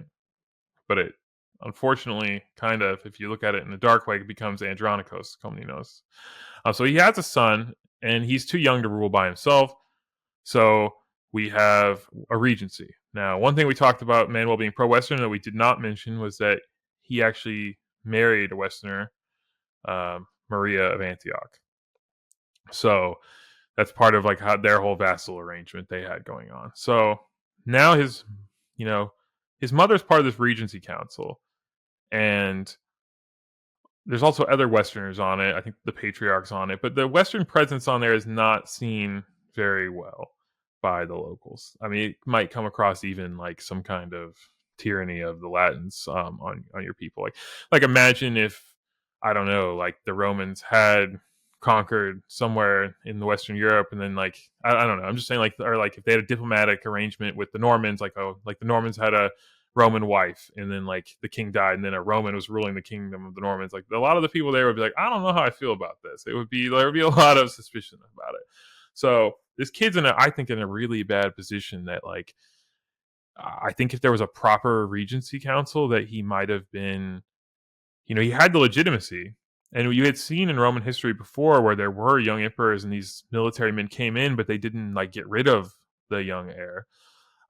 That's kind of what happened with Basil II way back with like Nikephoros Phokas and John Zimisces. Like they were emperors, but they didn't get rid of him because he was the legitimate heir. They just kind of pushed him aside for a little while, did their thing, and then when they were gone, he took over. And I think that could have happened, but instead they look at this guy Andronikos Komnenos, which was like Manuel's cousin, who had caused a lot of trouble in his reign, but he was a little soft on him. That's what I mean by not solving problems. Like, and that might have looked good to be merciful at the time, but it didn't solve problems. So this guy, and it seems like to me, he must have had some kind of resentment of Manuel to do what he ends up doing. So, there's this Regency Council, just to recap, people are unhappy. I think they even call his mother like Maria Zene, or like the foreigner, like a Greek, like, where xenophobia comes from, like, that base Greek word. So they call her a foreigner, like their people are unhappy. And then this other guy comes in, Andronikos, his cousin. They're like, well, he's older, he's experienced, he's like related. He's the grandson of Alexios Komnenos, I believe. So he's got the right, like, he's got the legitimacy, he's got the DNA credentials for this. Maybe he could just come in and be a regent, and he's kind of older. And when he dies, Alexios II could just take over. That sounds right. But the problem is that's not what happened. So he comes to the capital, and to become emperor, he kind of kicks off a lot of anti-Latin sentiment. So again, if that's a good path to him for power, is to just whip up the already existing resentments. And I told you earlier, the Venetians and others had been proliferating around the empire now. So that means like all the trade is being dominated by them. Like there's a lot of them everywhere. And I mean, they're not the majority or anything, but like probably people are a little more bothered by it. And of course, in tough times, it's really easy to blame other people as well. And there's all these, all those factors converge. And of course, with your own propaganda, you can just whip people up too in the moment. So Andronikos, that's what leads to the massacre of the Latins. Basically, like when he enters Constantinople, he's whipped up a frenzy against this foreign regency council, which kind of, once he gets in the city, it kicks off and it becomes, what we call the massacre of the Latins, which is something I guess a lot of people want to focus on about the Fourth Crusade for a lot of reasons I'll talk about later. I don't think it's actually a primary motivating factor, but it's obviously worthy context nonetheless to have, and it certainly didn't help sentiments. I don't know how familiar you are, or what you've heard as someone who's not as into Eastern Roman history, what you've heard about the massacre of the Latins, but I'm just briefly familiar, so if you want to go into a little bit, please go ahead. So yeah, they do. I've heard there's some figure I've heard people say 60,000 Latins were killed.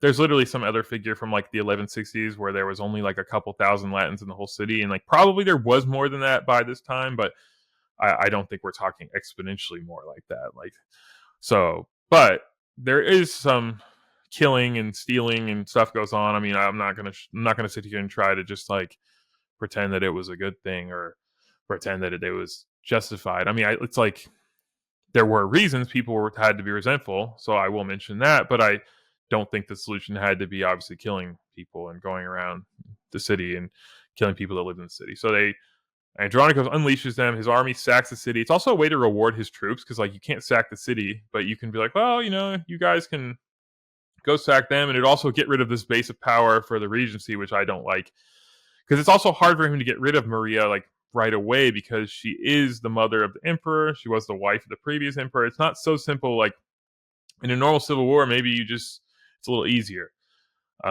So he kind of, I think he wants to make sure that like that regency can't reform as well. So he's wiping out a rival power base, and also maybe even other rivals to the throne could have used the Latins in something. I think for him, he's just saying like, let's wipe that off the board, reward my troops, and maybe he also had some anti-Latin sentiment himself as well.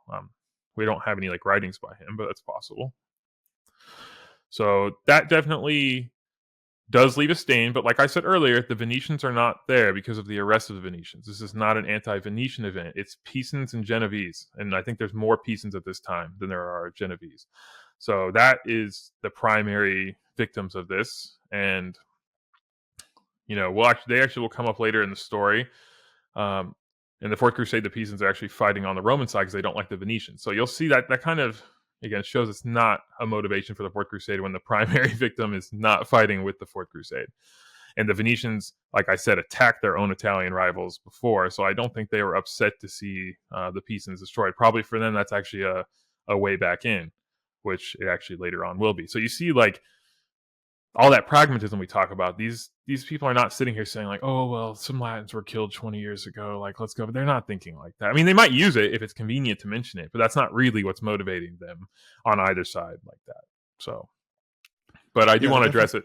So, yeah, go ahead. Yeah, I definitely think it's one thing that is easy for us to dismiss or simply doesn't get conveyed in reading of history, is just that pragmatism, and that a lot of times the decisions that these guys are making are very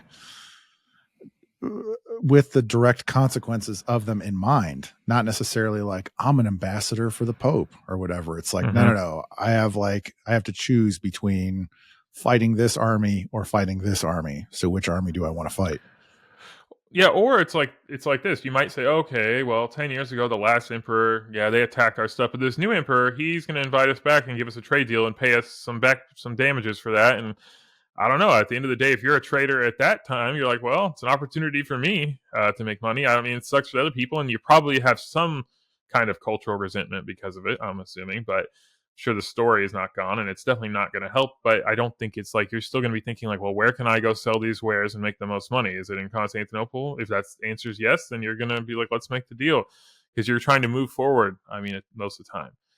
I mean, obviously there are giant events that can, like the Fourth Crusade, that can really make it a little hard to be pragmatic, but yeah, there's even some pragmatism there. So, but I don't want to jump ahead. And all these Italian city-states, they're fighting each other. I mean, I think famously on the Third Crusade, at one point, Henry of Champagne goes back to Acre, I believe, to gather these guys, and the Pisans and the Genoese are fighting each other at Acre, and he's got to calm all that down and be like, hey, what are you doing? You're on crusade, get over here. So I think that, there's some animosity between them just generally all the time. There is, and there's zero chance that Venice was on the Fourth Crusade to avenge the attack on Genovese and Pisas, considering they attacked the Genovese in Constantinople, was provoking their own, exile from the city. So that, and again, Andronikos is just a really savage guy. He only rules for a couple years, but he does a lot of damage. And his obviously, he's the tyrant, right? Yeah, he's a tyrant, and he literally marries like I said, Alexios II was, a teenager. So he literally comes in charge, exiles his mother, Maria of Antioch, to a monastery at first. But then later on, he makes, this young boy sign his own mother's death warrant, basically, because like he's technically just like, at first he's like just a regent, but then later he becomes co-emperor. He kind of grows his way into that situation. He also ends up having Alexios II strangled. So, he has Manuel's son killed, which is pretty terrible, considering he was already like an old guy. Like he could have just ruled until he died, like of natural causes, and then like this kid could have taken over. So he didn't have to really give up power. So that's why I find it particularly bad. And also like betraying your own family member. It's not like you're just a general who took over. Like this is like Manuel could have had him executed for some of the stuff he did, and he showed mercy. And now you're over here killing his kid. I find that it is a really vicious kind of like, not just on a like, oh, these are my people, but like on a family level. It's a pretty sinister plot. And I mean, Andronikos is a sinister guy though, so like he has lots of Roman nobles executed anytime he feels like someone maybe did something, just execute them, or people are. It creates a lot of problems. So I don't think we need to focus too much more on Andronikos, other than the fact that his chaos opens the door for the Norman invasion. So the Normans see chaos here, and they're like, "Oh, this is a good time to invade because these guys are just all over the place. Like this is not dealing with Alexios right now or with Manuel. These guys are all over the place. Like things were going kind of bad, and with the Turks were taking some territory. There was like some small, civil war kind of things, not like major, but like there was so many things going that they invade, and they end up being really successful. And Andronikos is afraid to basically create a large army to stop them. So he doesn't trust army. He assembles 5 small armies instead of putting one big army because he doesn't trust. He believes whatever general commands that big army, he's gone. So yeah, so that you see like the problem with having incompetent leadership like that. And then you see why the Normans invaded in the first place. If that's the climate you're coming into, then like this is like going to be easy. And they make unprecedented progress, and they take Thessaloniki and they savagely sack it. It's like, I would say on a violence level, it's worse than the Fourth Crusade. I mean, it's smaller scale, it's smaller city. It's still one of the biggest cities, probably bigger than most European cities still. But like the description by Eustathios of Thessaloniki, he goes into a lot of detail. There's a lot of rape and destruction. It's kind of similar to the Fourth Crusade. It's kind of a foreshadowing event of it, but it almost comes across more of like with more killing even than the Fourth Crusade has. So that's, but that kind of does lead to Andronikos does get overthrown eventually by Isaac Angelos. I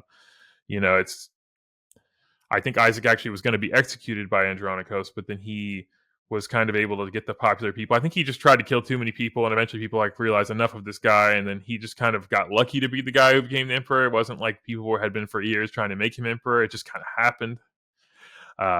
He like fled to the Hagia Sophia, and like a mob protected him. It just kind of like everything fell into place, and this guy Isaac Angelos becomes emperor, and he defeats the Normans. But you see now we're in a climate where the empire is a joke, on some level. Like people feel like it's dysfunctional, and there's opportunity to exploit it. It does get a little better under Isaac for a time, meaning not as crazy as Andronikos, but now you see like we're in this thing where East and West, there's not as many allies. There's more interaction, like there always had been. Like there's more crusades coming through. There's more Western people involved, and more and more animosity as well, because you hear these bad stories like the massacre of the Latins and the rest of the Venetians. Like from a Western point of view, you're like, these people are going crazy, and we don't really like them. Like things are getting worse from that perspective. What's the time frame of Andronikos and then Isaac? So I'm familiar loosely with things in that time. So for the Third Crusade, it starts at 1189. So what time frame are we talking about? So with the massacre of the Latins and then these guys? We're talking like Manuel dies in 1180, and in theory for a couple years his son rules, but he never really rules. It's like a regency, and then Andronikos comes in I believe 1182, and then like formally reigns from 1183 to 1185. But like I think some of 1182 he's sort of the emperor, but not really, like not technically. It's kind of complicated in the semantics of it, but I mean, really, Alexios II was never the emperor, though. That's just purely paper. So it's a couple years after Manuel dies, 1180 to 1182. Yeah, Alexios II. Then 1183 to 1185, Andronikos. So Andronikos is overthrown. He tries to flee with like his mistress and his wife and stuff, but then they catch him and they bring him back to the Hippodrome. And I wouldn't even want to. Your video might get demonetized if I read the passage of how he gets executed. It's just full of eyes coming out, body parts getting chopped off, hair pulled out. It's savage. And then he's actually finished off by some Latin knights in the Hippodrome. So he, like, if there's any revenge for the massacre of the Latins, I think he was personally responsible for it, and he personally paid the price for not just what he did to the Latins, but also to all the Romans. I don't think anyone was sorry to see him go. So I think that sort of was revenge, and that might be why people later on are willing to just move on. They might feel like that guy did some bad stuff, but didn't end up so well for him. And on a pragmatic level, that might be good enough. I don't know. But so now we've moved on to Isaac, and he does try. So he immediately gets an army together, and he actually defeats the Normans in a field battle. I think 2 field battles. I think the first one they're kind of surprised. It's like a smaller advanced force, and they're like, "Whoa, these guys are actually like trying to stop us. Like, what the heck?" But then now you got the momentum of victory. Um, so I know one of the battles I think is the Battle of Mosinopolis. But he's able to actually defeat them like in a pretty compelling field battle. So it shows the Roman army is not actually completely incapable still. I mean, things don't just it's not like 5 years after Manuel they just all forgot to fight or something. I mean, there has been decline, but there is still some capability there. So the Norman invasion is defeated, and so Isaac gets off to a good start. And when you first start reading it, you're like, he might be a good emperor. So yeah, so that's where we're at right now. That another Norman invasion, actually the final Norman invasion, really has been defeated, but the second largest city has been sacked. Of course, that must also make anti-Latin sentiment in Constantinople kind of higher as well. Hearing about that savagery, because we've been talking about like the massacre of the Latins, but I think you have there's bad letters going both ways about these events, for sure. And so then 1187 is the Battle of Hattin, and Saladin sort of mops up the rest of the Kingdom of Jerusalem, most of the rest of it except for Tyre. And then we end up with the Third Crusade in 1189. So what's going on with the emperor? What's going on with the empire at this time then? How are they interacting with all of this? Because all I'm really familiar with is from Richard's point of view, although I'm very familiar with it. And he takes the island of Cyprus.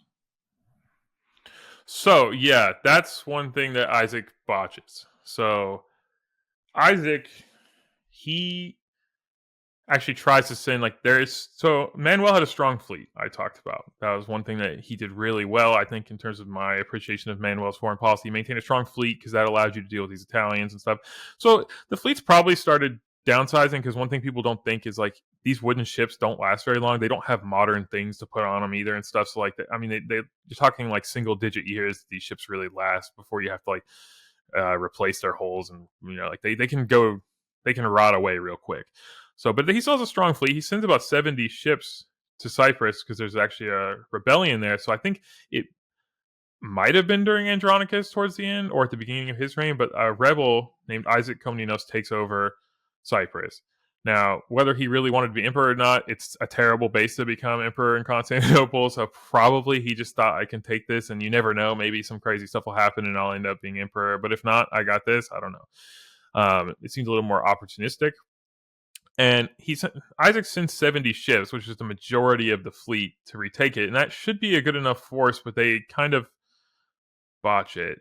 They land and they kind of go and land. They're doing pretty well, but then some Norman pirate comes and burns their whole fleet. His name's Margaritone or something like that. He might have been working with Isaac too.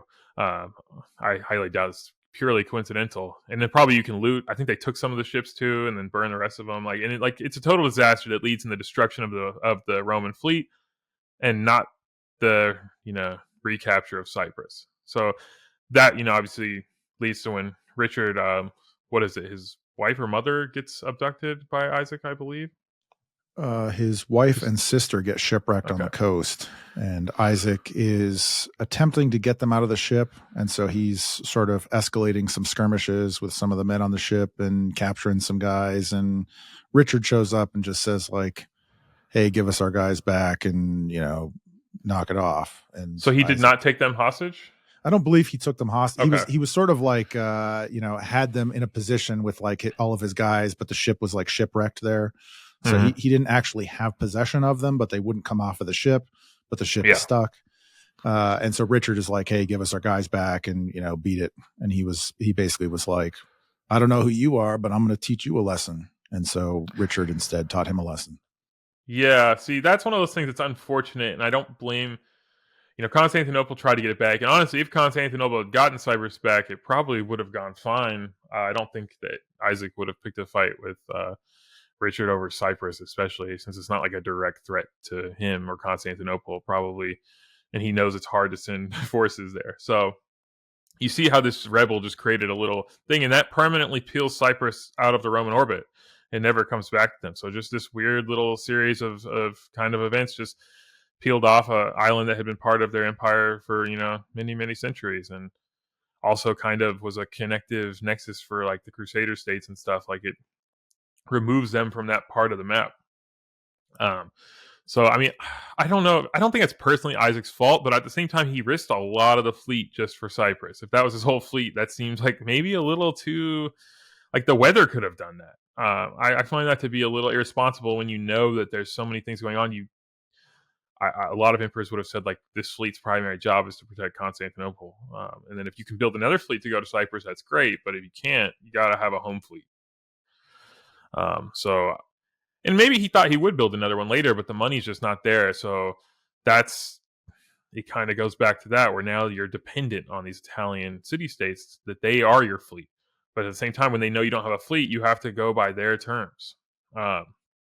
So that's a problem. But yeah, and also for the Third Crusade, there's obviously the Germans. So that Frederick Barbarossa goes the more traditional route. He marches through the empire, but it doesn't go very well. Isaac is very suspicious of him. The markets aren't quite set up right, and I think he almost harasses him a little bit because I think he really does fear that Frederick Barbarossa is going to attack Constantinople. And I mean, I think part of that is he feels like he's not as well equipped as Alexios had been or Manuel had been to stop it. So like it almost is up to Frederick a little more. I mean, it probably wouldn't have been a sure thing, but like he's in more danger if Frederick decided to do that. So I think in a way he made it more likely by being a little bit animosity. I think Isaac mismanaged the Crusade. I think he should have tried to be more friendly with Frederick, at least. I don't know if that would have been good with some characters, but I think with Frederick, that's what he should have done. So, Frederick ends up conquering a couple cities in the Balkans, but not to like keep them. Like he winters in Adrianople. He took a city called Philippopolis. Now, and he's not trying to add it to his empire, but again, these messages of dysfunctional Roman politics are going back, and some of these connections with the Germans will actually be important later on. I actually wrote a few of them down just to lay that out, so I don't like mix it up, but we'll get to that later. But like these connections do matter because he wrote to his son, for example, that like, oh, you might have to get the fleet ready. I might have to attack Constantinople. Ultimately, him and Isaac come to an accord, but it shows like by this point, they're not afraid of the Romans, and they're also sitting there like, you're going to do what we need you to do, or we're going to make you. Like it's gotten to that point that like things are more tense. And also it's like you kind of see that the Romans, they don't really have an option. It's not like they're choosing to be part of these crusades anymore. Now it's like, you're going to feed our guys, you're going to do this, or we're going to attack you. Like they've kind of gotten this point that like they're participants whether they want to be or not.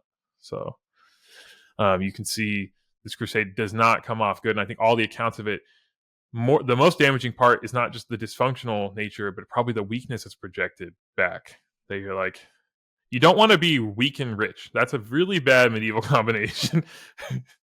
Yeah, that's true. You do not want to be weak and rich. Many such cases, and they all ended poorly. Yeah. And it also should be noted that Frederick Barbarossa, he did choose to go overland that way because he was on the Second Crusade. I think when he was younger. It was Conrad II, who was the German king or emperor at that time, Holy Roman Emperor, and he was with him, so he was sort of familiar with the whole thing, and this was supposed to be sort of a career capstone for him, but sort of like a redemption arc from that Second Crusade that went very poorly, and instead he ended up drowning in the river, I guess, and mostly melted away. His son actually died shortly after he did, so most of the Germans on Crusade actually didn't even make it to Acre. I think. Yeah, that's unfortunate. They did good. They were able to take Iconium, but they weren't able to. They seemed like a capable fighting force. That they did good against the Turks and stuff, but they just, like you said, it disintegrated for other reasons. Unfortunately, for the crusading point of view. But I think it also must have just shown, like when he had gone on the Second Crusade, Manuel had a giant army there, and they're actually, I think I neglected to mention this, there was like a little battle outside of Constantinople between the Roman army and the German army, like an actual, it wasn't like full scale, but the armies were mobilized and there was fighting, and the Romans, I guess, sort of edged it. I mean, they had home advantage and stuff too, but it's not about, like, again, it wasn't a full battle, so I don't know like about winning. But the point is, they show that like it's not going to be something that you can just push us over. And probably he was shocked to see the difference, because Manuel could afford to both be more generous but also be more forceful at the same time. So like he could probably be like, he's not going to be as afraid. He's going to be cautious, but not like as like he's like, I don't want to fight with you guys, but if I have to, we sure as hell can. So I think he must have seen quite a stark difference from his earlier days.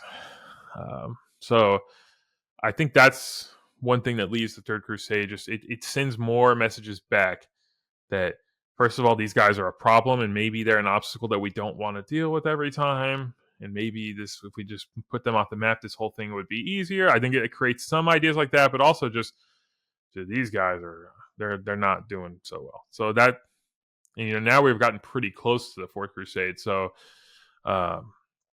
yeah, and these connections with the Germans will matter. So Okay, so why don't you take us then past the Third Crusade? What sort of happens in the build-up to the Fourth Crusade here that we need to know about? Well, they decide, the Crusaders, or not the Crusaders, the Pope calls another crusade. I believe it's Innocent the Third.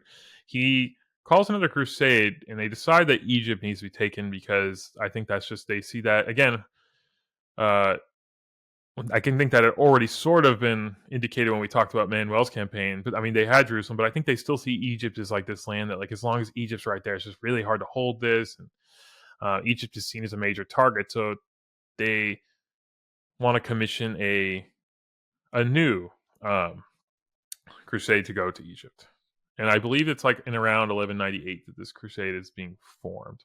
Now, obviously, crusades, one thing people don't realize, they take some time to actually like happen. Once, like, they don't just instantly happen. And this one actually, especially because they want to build a giant fleet, and they want to, like, it takes a little more time to get this one formed. Because if you're going to send a giant armada to Egypt, it's a little easier to get moving to Constantinople by land actually than to do that. So they need someone to build this fleet, right? So the number one candidate for that is Venice. They're really good at this. They approach them and they're like, well, you need a fleet. Like, how many warriors are you talking? They're like, oh, we think we're going to get like 30 to 40,000 men. I'm like, wow, it's a giant army. That's okay. It's going to need a really giant fleet. This is the money it's going to cost. And they think about the cost per person. Like, yeah, we can do this. But the actual army that shows up is nowhere near that size. I think it's more like 12 to 15. It probably is a little bigger than that at first, like maybe like 15, but some people desert over the course of events and realizing, and some people on the Fourth Crusade actually never go to Venice and they just go straight to the Holy Land. They were thinking like, oh, why would we go there? Because like it seems like there's a mix up in the messaging that like some people did not realize they were going to Egypt. Some people thought it was just going to Jerusalem, and that it wasn't, the messaging wasn't fully on point. And as we'll see, there's some people that also have other ideas as well about where it's going. So now you have the situation where actually the Crusaders owe money to Venice, because they commissioned this giant fleet. Venice actually like pretty much took its old trade operation and turned it into a shipbuilding operation. So it's like, imagine forfeiting a year of your GDP as a country to support an operation. Like, that's a big deal. Like, and obviously also if you're the Doge, like, and that failed, you would be blamed for it. But he did have to get approval, because the Doge, is a Republic of Venice. There is like some kind of Venetian Senate and stuff. So I mean, but he had to convince them it's a good idea, and it would have been bad if it didn't work out. So when these people don't show up, they don't have the money, because it's like, if 1/3 of the warriors show up, that means like it's 3 times more cost, and they don't all have it. And probably some at this point were like, wait, what do we need this giant fleet for Jerusalem? Like, it's probably, some of them are probably a little confused by that. And actually, they're kind of held hostage in Venice for a little while. I think they're thrown on some island, like, or some of them at least. And like, they're like, you're not going anywhere till we get our money. And like, they try to like, I think like, all the leaders of the crusade have to give a lot of their own personal money as like sort of a down payment to show that they're not trying to mess with the Venetians. And so right off the bat, this thing is just not going well. It's, it's not getting off the ground. And from the Venetian point of view, I don't think that they like were trying this. It's not like they didn't cause anything like this to happen. It's really just they overestimated the situation. So now But Venice is like, well, we can't afford to lose out of this. Like they already kind of had lost their market in Constantinople somewhat, but from the rest of the Venetians that we talked about earlier. But they have actually around the same time, around 1198, and I think actually in 1190, they also had signed deals with the Romans. Um, so I will just mention that for when we get to that later. They actually have signed new deals, forgiving the rest of the Venetians, some cash settlement and restitution, blah, blah, blah. But so they're not, I don't think they're thinking about diverting this to Constantinople, honestly, as their goal. Now, they obviously do become part of that. They do go along with it. But I don't think right now, I think they're just thinking, how are these Crusaders going to give us our money? And that's where things get off to start. And they decide to attack a place called Zara on the Adriatic coast, on the eastern Adriatic coast, which is controlled by the Hungarian king. I think it's like one of their vassals or protectorate trade city, something like that. But it used to be part of the Venetian realm at some point. So they're thinking like, okay, as a down payment or part of the payment, you can, help us get this city back. But the Pope is already telling them like, no, don't attack other Christians, because this isn't even an Roman city. This is a Catholic city as well. So it's like it's real. That's even like worse. So I think at this point the Venetians are like almost not officially, like they haven't taken a crusading oath. I think they do later, but they're almost just like a mercenary navy for the crusade. So for them, the Pope's still telling them not to do it though, because I think you're forbidden to attack other Christians in the course of crusades. But I don't think the actual crusaders though, the regular people don't want to do it. They have to kind of be manipulated, and that's where the lies start happening, where they have to hide letters from the Pope. They have to say, "Oh, we're going here," and then when we get there, "Oh, actually, we're at Zara, and we're going to have to do that." And you're like, "Whoa, this doesn't seem like part of a crusade." So right off the bat, there's a lot. You see, it's gone wrong. There's a lot of like manipulation going on. So it's almost going off course of its original mission right away. So that's where I'd say we're at this moment. Now we got to think. A lot of people, I don't know if you've heard, you see a lot of people blame the Venetians for this crusade, probably online. It's like most attributed to them. And I mean, I'm not sitting here trying to say they don't have blame, but I think from what I've read, it seems like there's a different kind of conspiracy that the Venetians go along with. And by conspiracy, I don't want to be like lumped in with like conspiracy theories. A conspiracy is just like a group of people coming up with a plan that they, want to make. There's a lot of conspiracies in medieval history. So I was talking about some of the connections before. So one of the leaders of the crusade is Boniface of Montferrat. He's a really important leader. His brother Rainier of Montferrat actually was married to Manuel's daughter, Maria Komnenian, and Andronikos murdered both of them. So he probably had some bias towards Rainier. And Rainier also actually held a court title in Constantinople as well. He actually held the title of Caesar, which does not mean emperor at this point in time. But like it is like a good court title. So he may have felt he had some rights in Constantinople. But the connections kind of go deeper. There's also like the German connection. So like I told you, the Third Crusade left a bad taste. So after the Third Crusade, first of all, I told you they thought about attacking Constantinople during the Third Crusade, but they ended up not doing it, but they were ready to do so. But then Henry, who succeeded Barbarossa, he actually, you mentioned that he died shortly after earlier. After Barbarossa died, that his successor died, he tried to demand money from the Crusaders. And the Romans called it the Alemanni Con, like the Alemanni tribe. If you ever heard about it from ancient history, like that's what they called them. I think the Germans at this point in time. He wanted 5,000 pounds of gold, which is like insane, and they didn't have anywhere near that money. Now they negotiated some lower sum, but I mean, the Emperor Isaac had to hold the people in the Hippodrome. He brought them all together and basically said, like, guys, they might attack us. Are you willing to pay this tax? And the people freaked out and got pissed off. And he said, never mind, I'll try to find the money some other way. But you can see the German bias has gone on, and I'm going to connect this to the Fourth Crusade. Don't worry. So Alexios IV, there's a lot of characters here. I'm going to introduce him. He's the son of Isaac, but Isaac has been overthrown by the time of the Fourth Crusade, which we didn't. I guess I should have covered that, but Isaac has been overthrown. There's a lot of craziness going on in Constantinople. In 1195, Isaac, his own brother Alexios III, Sorry, there's a lot of Alexioses. Alexios III overthrew his brother Isaac and blinded him, which is again pretty savage. Like when they went hunting as well. He went on hunting. He went in the woods or something like that. And when he came back at the camp, they had overthrown him and then blinded him. And yeah, so his Isaac's son is Alexios IV. He's actually married.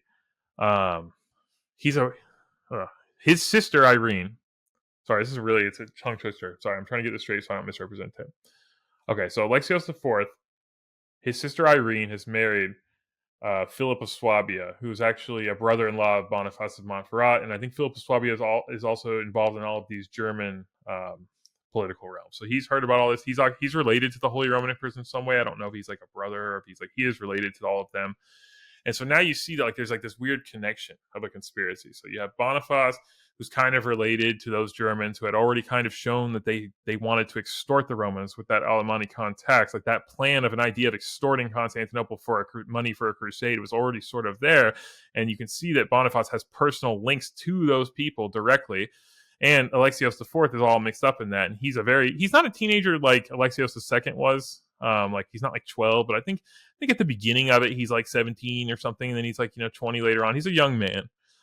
He doesn't have anything to lose. He doesn't have a title in Constantinople. He's not part of the government. So, he kind of relies on everything he is at this point for these guys. If he goes back to Constantinople, his uncle will probably get rid of him as a rival. So he can't go back there.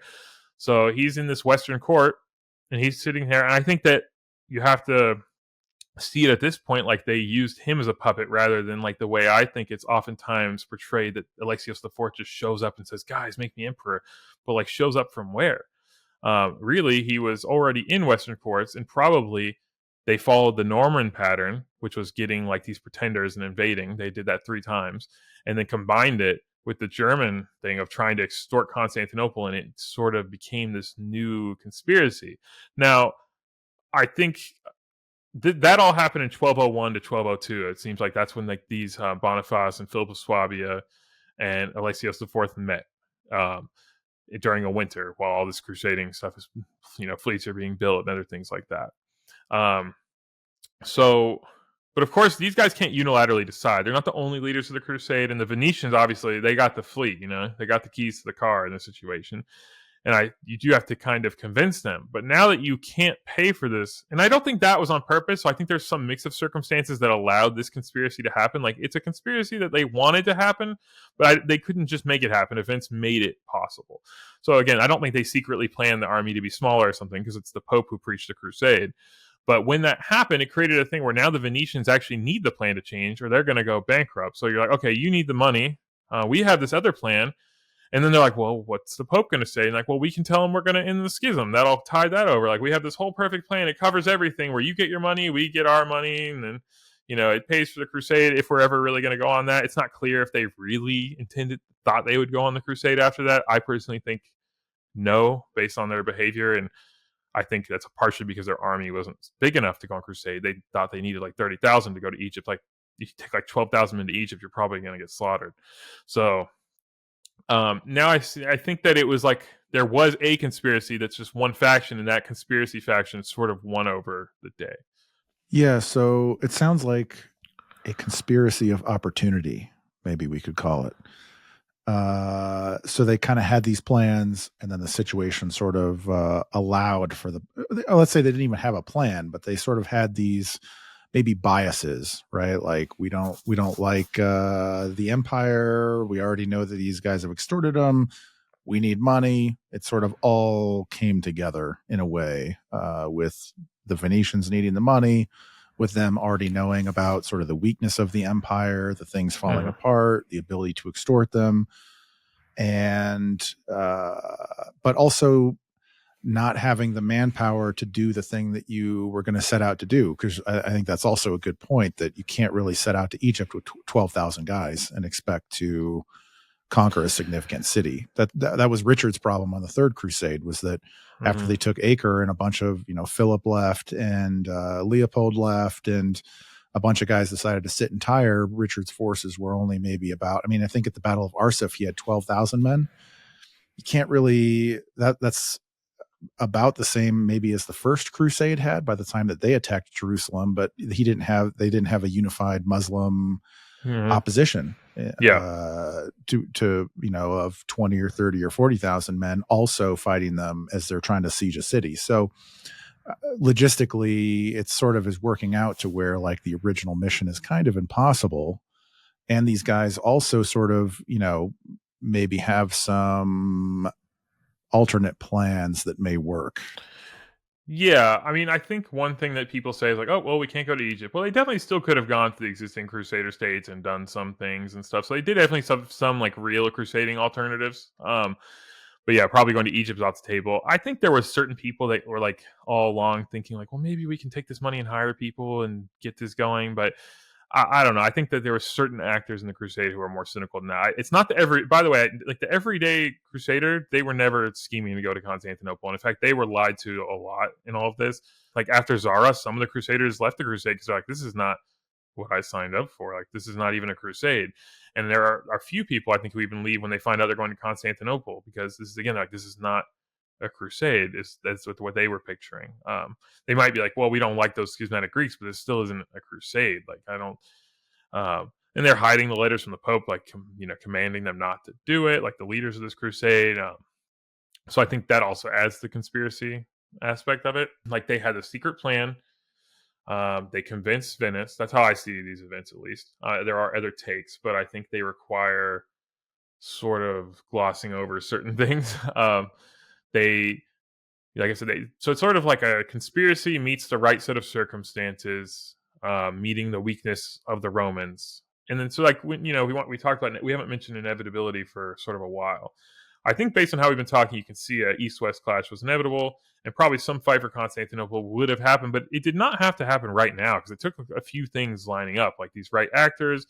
If the Crusades, if 30,000 showed up, they probably would have had a much harder time convincing them to divert to Constantinople. So because the Doge might be thinking like, I don't know, because the Venetians thought they could actually take over the markets in like Alexandria and Egypt. That they were thinking of their own commercial goals.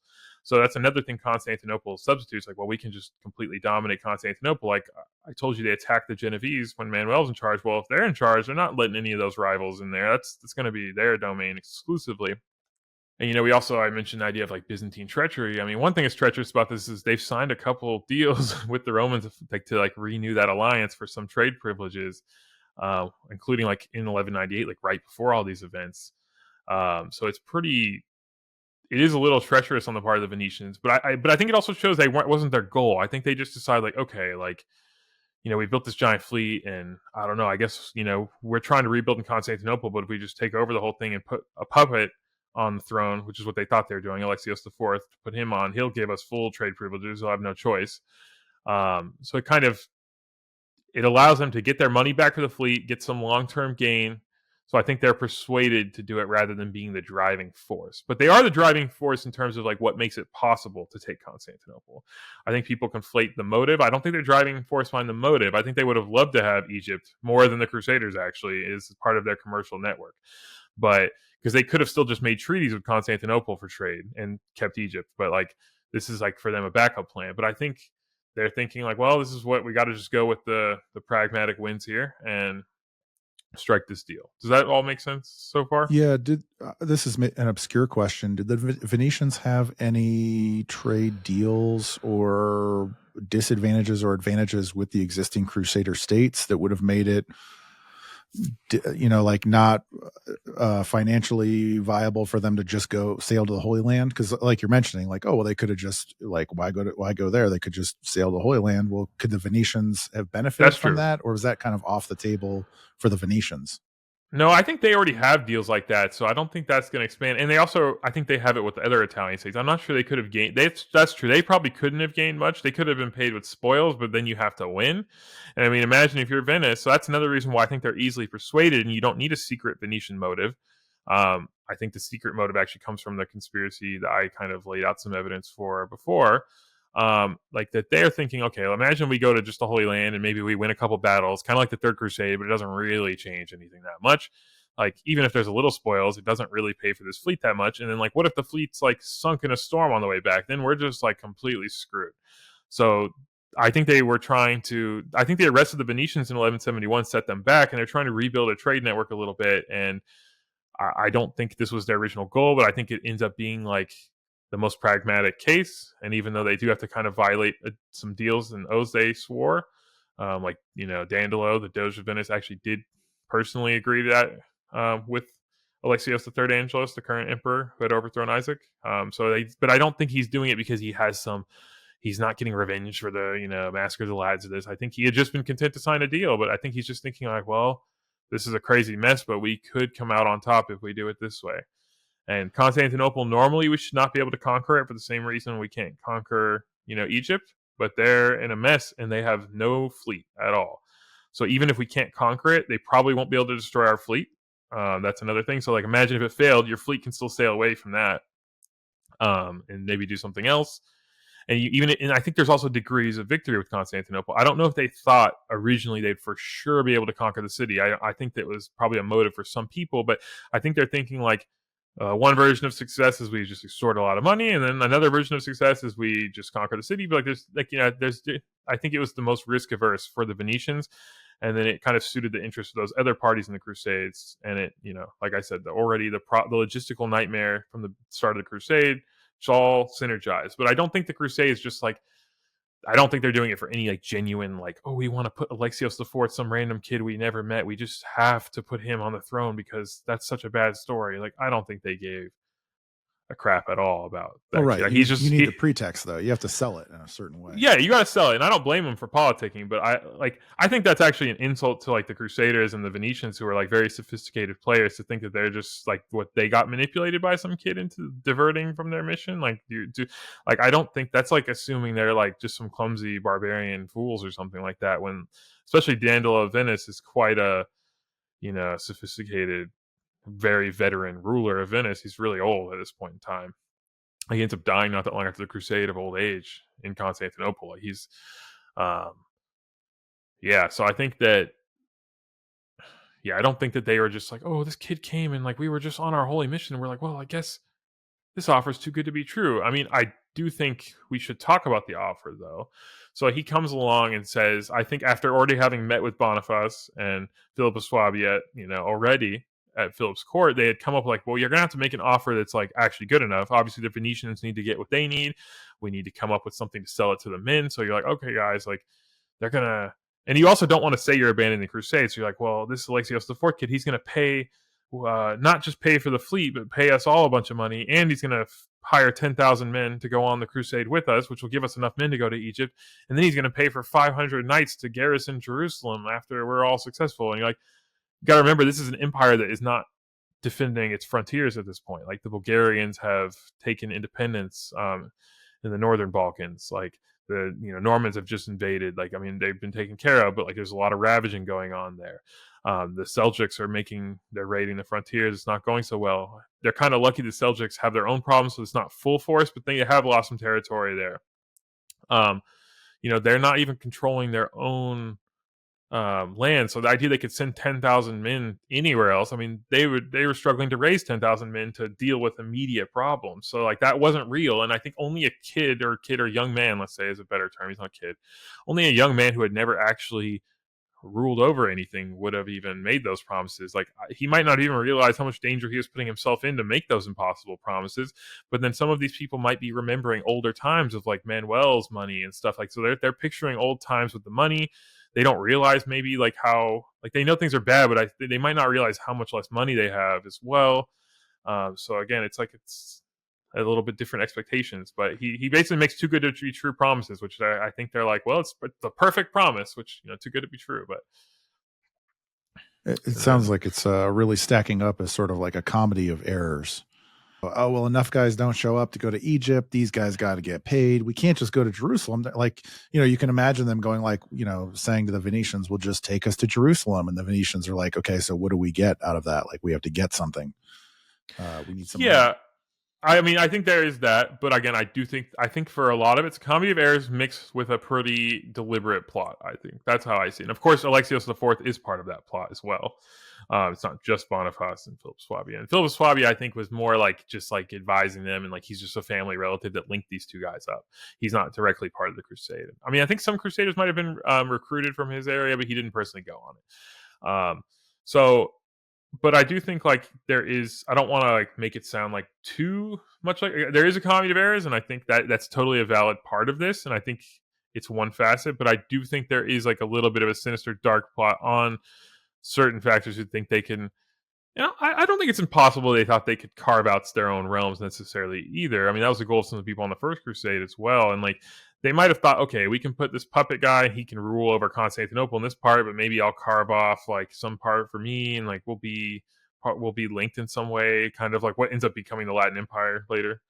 They might have had some vision, but again, I think they weren't sure 100% how it would go. But I think again, I think if you're like Boniface, you're probably thinking like at the very least we can get a lot of money and maybe get some help and go from there, or we can. I'm also open to just conquering this place. I think there's some pragmatism there, but I do think it wasn't just an accident. Like I think some too many histories portray this like it's like these crusaders are just on this noble goal, and this kid promises them stuff, and well, they have to take the good deal, and like they're not stupid. They know probably on some level it's too good to be true, and they do know they're abandoning the mission. I don't know. I do think there's some sinister components. I want to be fair and not biased, and just give like the super, you know, obviously like online Eastern Roman fan base version of it. But I do think that's part of it. But I also try to give like some pragmatic motives here too.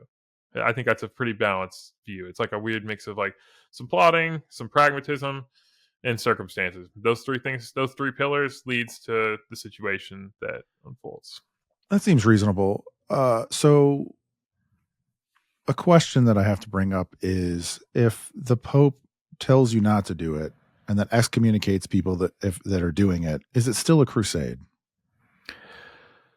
I think that is a complicated question, but I think then you have to go with the papal reaction to the crusade later, which is skipping ahead. But I think the Pope does something really interesting that he's definitely not part of. When I say there's a conspiracy, the papacy is not part of that whatsoever.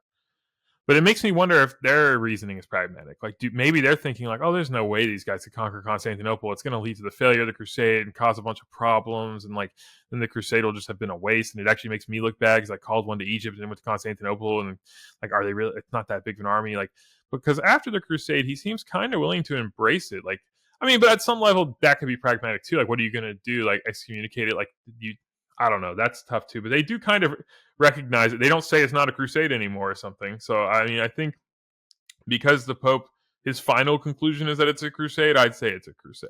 That's how I see it. That's fair. If the Pope says it's a crusade, I guess you have to go with the Pope. He's the one who calls the crusades. So yeah, I mean, he calls it. He kind of says it's not a crusade, but I don't know. At the end of the book, it's a crusade, I'd say. So, I don't know. I mean, I guess because a crusade is just a concept, I guess. So, I mean, in that sense, I would say I do. I think it's like I said. It's. I don't think the people involved are as pious as previous crusades. It's almost like a mercenary crusade. It feels like a little bit to me. Again, I think the rank and file people actually were like normal crusaders, and I think again they're constantly being lied to and like told like, don't worry, we're actually really going to go on crusade later, but later. I think that they're actually so there are regular knights who are just like, dude, I was just trying to go to Jerusalem and stuff. But like, I mean, when I speak of these people being sinister, I'm talking about like a certain core group of leaders. But right, yeah, and that needs to be maybe just mentioned briefly is that the sacrifice that the average person took to go on crusade was pretty substantial, and it's not just something where you can show up and then like, oh, things are going south necessarily. I'm just gonna get off the boat here in the Mediterranean or something. I mean, you may not have any money. You may not. I mean, a lot of those guys, some people did have the means to do that, but a lot of them may not have. A lot of them maybe were with a group of other guys, needed to see the crusade through, or were some sort of pilgrims or this other sort of thing. So it wasn't that everybody just had the option to sort of get off the boat necessarily. well, and I think that's more true than average on this crusade because, like I told you at the beginning, they had to cough up all their money and it wasn't nearly enough. So these guys are poorer than average. Even guys who are like, I don't, it's a funny phrase. Let's say a middle class knight, so to speak. Like they're not poor. They're not the richest knight. They're not like, like they're not like count of some county or whatever, but like they have some money, but like, and then maybe in like the way things played out in another crusade, that would have been enough to have a little extra change to go by, but that's all been taken off right off the bat. So a lot of these guys, they're also desperate because they're like, how do I get out of this? Like you say, they don't have an option. So like they kind of know things are wrong, but they're like, I don't know, my whole like fate, like I guess maybe we can all get rich if we do this, even though I don't think it's right. So I think, I think actually the rank and file crusaders were a little bit like, I don't want to say victims, but like they're sort of part of the treachery that's going on. And I do think the leaders of this crusade were treacherous, like in the sense of, like I said, Venice violated a deal they made with the Romans. These crusaders kind of all violated their oath to God and the Pope to go on a crusade, and without papal approval to change the plan. And I mean, again, they lied to their own people, which is also like kind of treacherous. So yeah, that's why when I said like people talk about Byzantine treachery, I mean, when I think this is to me one of the most treacherous events of the Middle Ages on like multiple layers. Again, including, you could say in a certain sense, the most treacherous to your own crusading army, because I guess you owe the most loyalty to them as well. So like you're constantly lying about your motives and stuff, and you're like, oh, the Pope, he endorses this, because you think when you're on crusade you're getting absolved for your sins for this violence. But I mean, if I don't know, like I mean, and that's one thing I think is not clear to me, is like, did the Pope say all the people's violence was, all their sins were cleansed for this crusade? I don't know. It seems like it ends up in a crusade, and I think ending the schism maybe kind of qualifies. That's how they present it. So, but I don't want to skip ahead. So, well, just thinking about it now, because you had mentioned the Pope called it a crusade. I think the Pope, this sort of goes back to the pragmatism maybe a little bit. The Pope is maybe in a tough spot, because if he calls a crusade and then says, actually, guys, that wasn't a crusade, he sort of ruins his ability to call future crusades, right? Yeah, I mean, I think this crusade ends up ruining damaging the crusading movement. Anyway, I think again, like, there's no crusades like the first three crusades. Again, I feel like after that there are other things, but like you look at like later crusades, like the crusade at Varna, against the Ottomans, that's a totally different kind of thing than like, I mean, which again, I think it had more of a purpose than what this one had, but like it's a totally different kind of thing. I feel like this damaged the traditional Pope calls a crusade and this like multinational force gets together. They're almost like more king driven exclusively in the future, I feel like, and more maybe a reaction to specific geopolitical events rather than like this abstract idea of a crusade. Just like going to Jerusalem, a lot of them, like, I don't know. It seems like it damages crusading either way, but I mean, I do think like once you call the crusade, like, it does look bad, and it looks bad to say you lost control of it, and but you can also say, well, we ended the schism, which is not really what happened, but that's how they present it, and that's sort of how they justify their actions, and I guess it worked. So, all right, so they take the city, Zara. Zara, yeah. And then they move on to Constantinople. Well, obviously you got to sail all the way around. So first they go to Dyrrhachium, and I think they attack that. They show it, and like the local people are somewhat friendly towards Alexios IV. But again, I mean, they're a provincial city with a giant army and fleet outside, so I think it would have been suicidal not to be. Again, especially when Imperial responses are incompetent at this time. Like, do you really have faith that like a 20,000 man army is going to march to Dyrrhachium and save you? Probably not. You're probably like, nope. Yeah, he looks like a great kid. We missed him. Anyway, you guys can keep going. So yeah, so like I think some people say they get a false impression that maybe he was more popular than he was among, like, they thought Constantinople received this kid Alexios IV better. Now that could just be, again, I don't think these people are these naive, bumbling fools like people. I think these guys, I think especially Venice, they have spies all over Constantinople, I'm sure. And like, I don't think, I mean, I think it probably is still encouraging, but I don't think they're like completely like, I have no idea. I don't think they're only going off that impression, but I'm sure it did help make people think maybe this will work to put this puppet on the throne. So then they sail around Greece. I don't think we need to put too much detail into that. They probably raid some islands and stuff, but that's not really important to the series of events. And then they arrive. Now we've arrived at Constantinople, and like we said, is this inevitable? I mean, at this point, it's pretty inevitable there's going to be some kind of showdown at Constantinople. I don't know if it's inevitable the city is going to be conquered, but it's inevitable that they've come and they have certain demands, for financial demands, And And what year is this that they arrive in Constantinople? there's 2 sieges of Constantinople in the Fourth Crusade. So 1203 is the first siege. Um, so we're gonna have to go talk about the first battle, which is 1203, and then we'll get to the 1204 final chapter. So first they show up and they parade Alexios IV on a ship around the seawalls, and to see if anybody kind of reacts positively. But there's cold reaction. People are watching. I think it's probably kind of incredible to see a foreign giant fleet. They're not used to that. I mean, Constantinople's had trouble, but they still haven't. They've never really faced an attack by sea like this ever since the Arab invasions, like way back in 717. And I mean, that would have been like mythological practically at this point for especially the average person probably hadn't even heard of it. But I mean, even for educated people, and they still had a decent fleet. The Arabs just had a super giant fleet. The Romans still had a decent fleet on the Greek fire, and they took care of it. But that's another thing we kind of could mention real quick. So at this point, Manuel's fleet is all gone. They've lost the ability to make Greek fire. It's possible that they lost access to ingredients, but it's also possible that it was really kept compartmentalized and secret. And when they just cut the fleet, that knowledge just wasn't transferred anymore. And that we don't know exactly how, but they don't have Greek fire weaponry anymore. So they don't have like siphons to shoot liquid fire, which would have been super useful in this battle because to defend the Golden Horn, which I don't know how familiar you are with Constantinople's geography, it's kind of triangular shaped. You've probably seen pictures of it.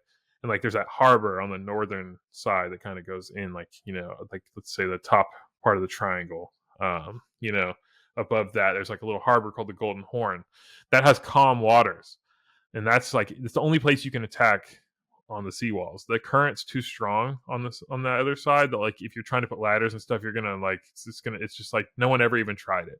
So it must just be kind of unfeasible for basically geography reasons and the currents and whatnot. Because the Black Sea's pouring in right there. I think the current's pretty strong.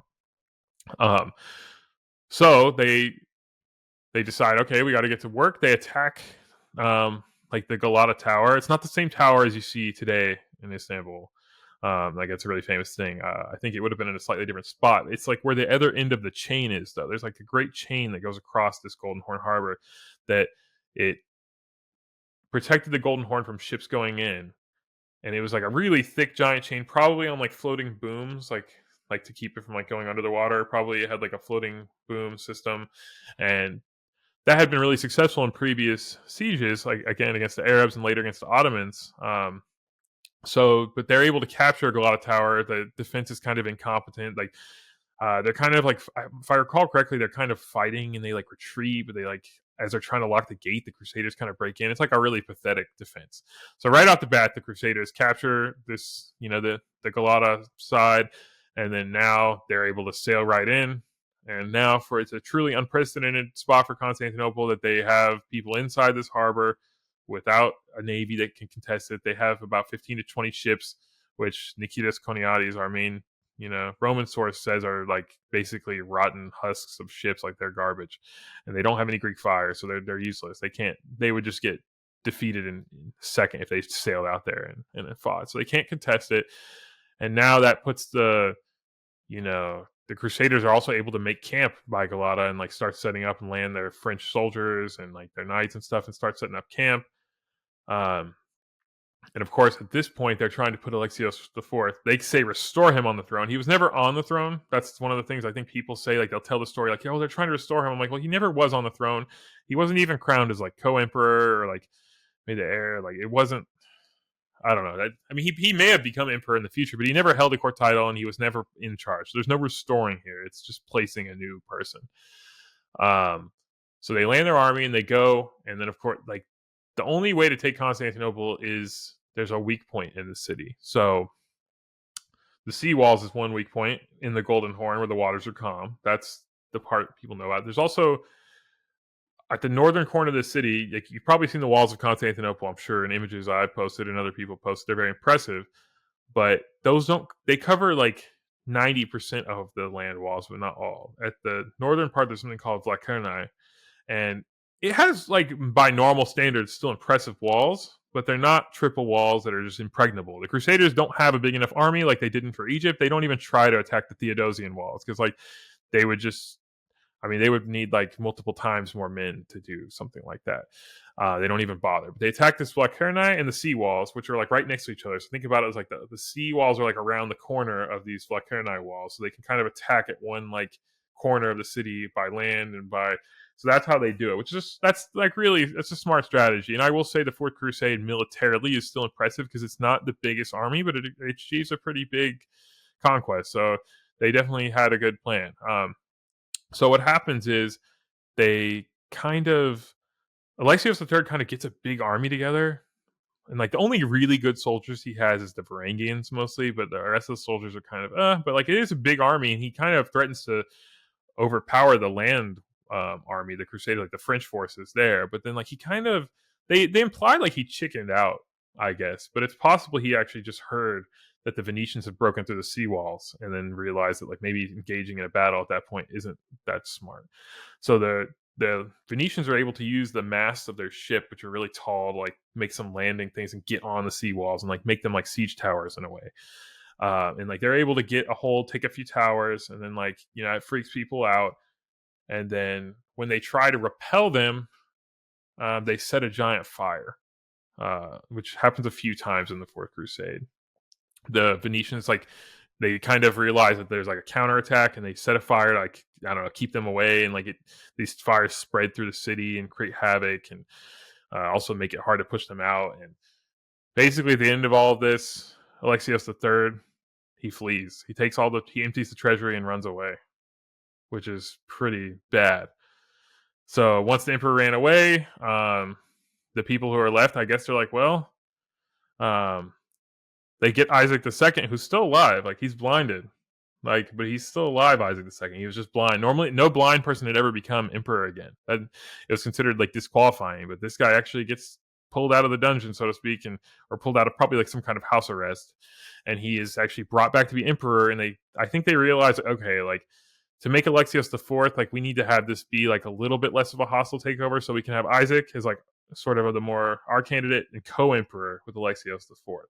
So the battle kind of ends at this point, where Isaac's kind of forced to just agree to honor all the promises, and it seems like he's pretty much like, oh, those are some big promises. Okay. And so he probably realizes, I'm pretty sure he realized right away that those were like impossible to honor numbers based on because again, the treasury had just been emptied too. So you talk about what's inevitable.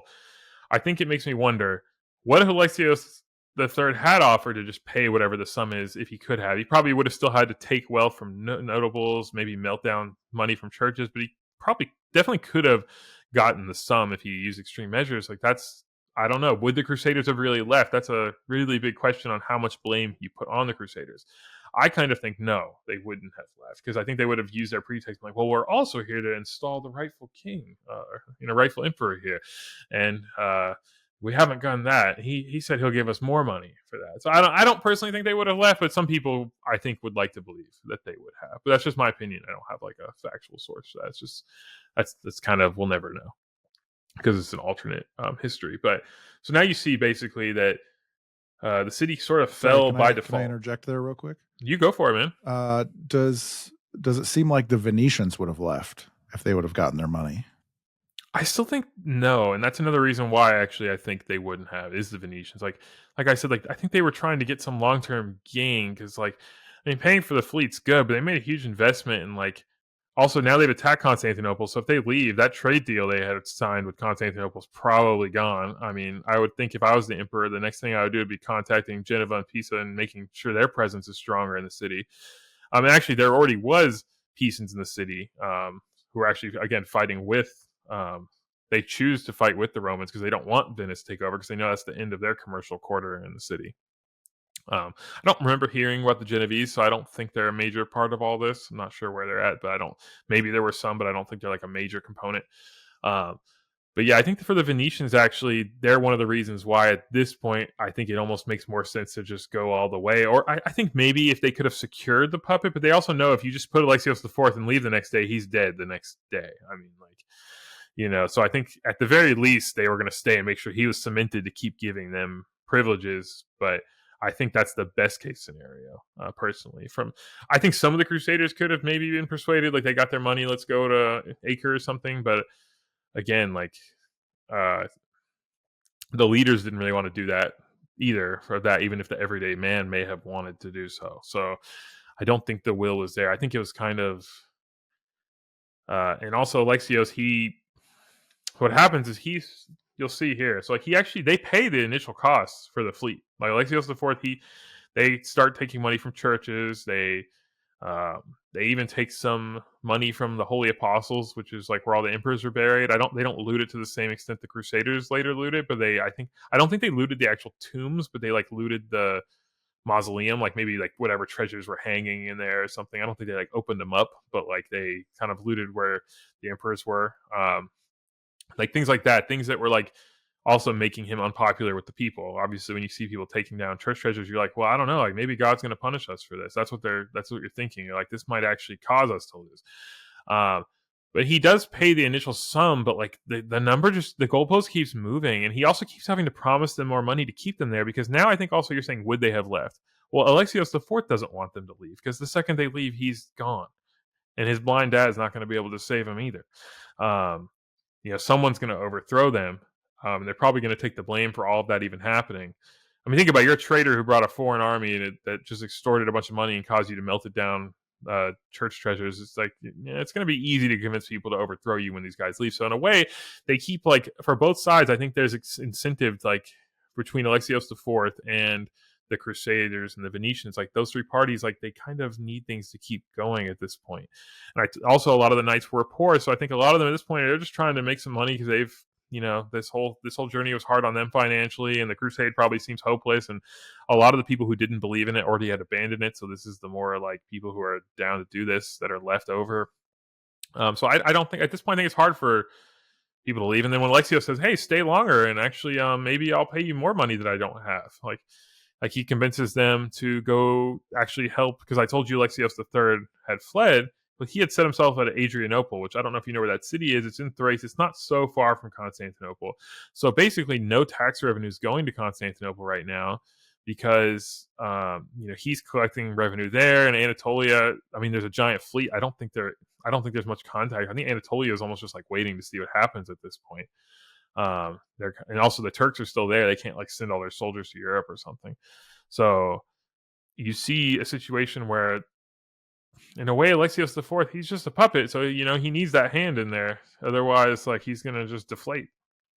So be careful what you wish for. I think that's what I mean. He was a young man. I'm not sure he thought this through fully. Like, again, about the ability to honor those promises. If it was really so simple that he could just write that check and they'd leave, then all right, it's a good plan.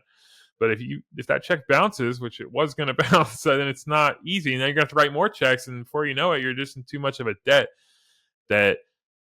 and the people resent. So eventually what happens is, as you know, 1203 is not the end of these events.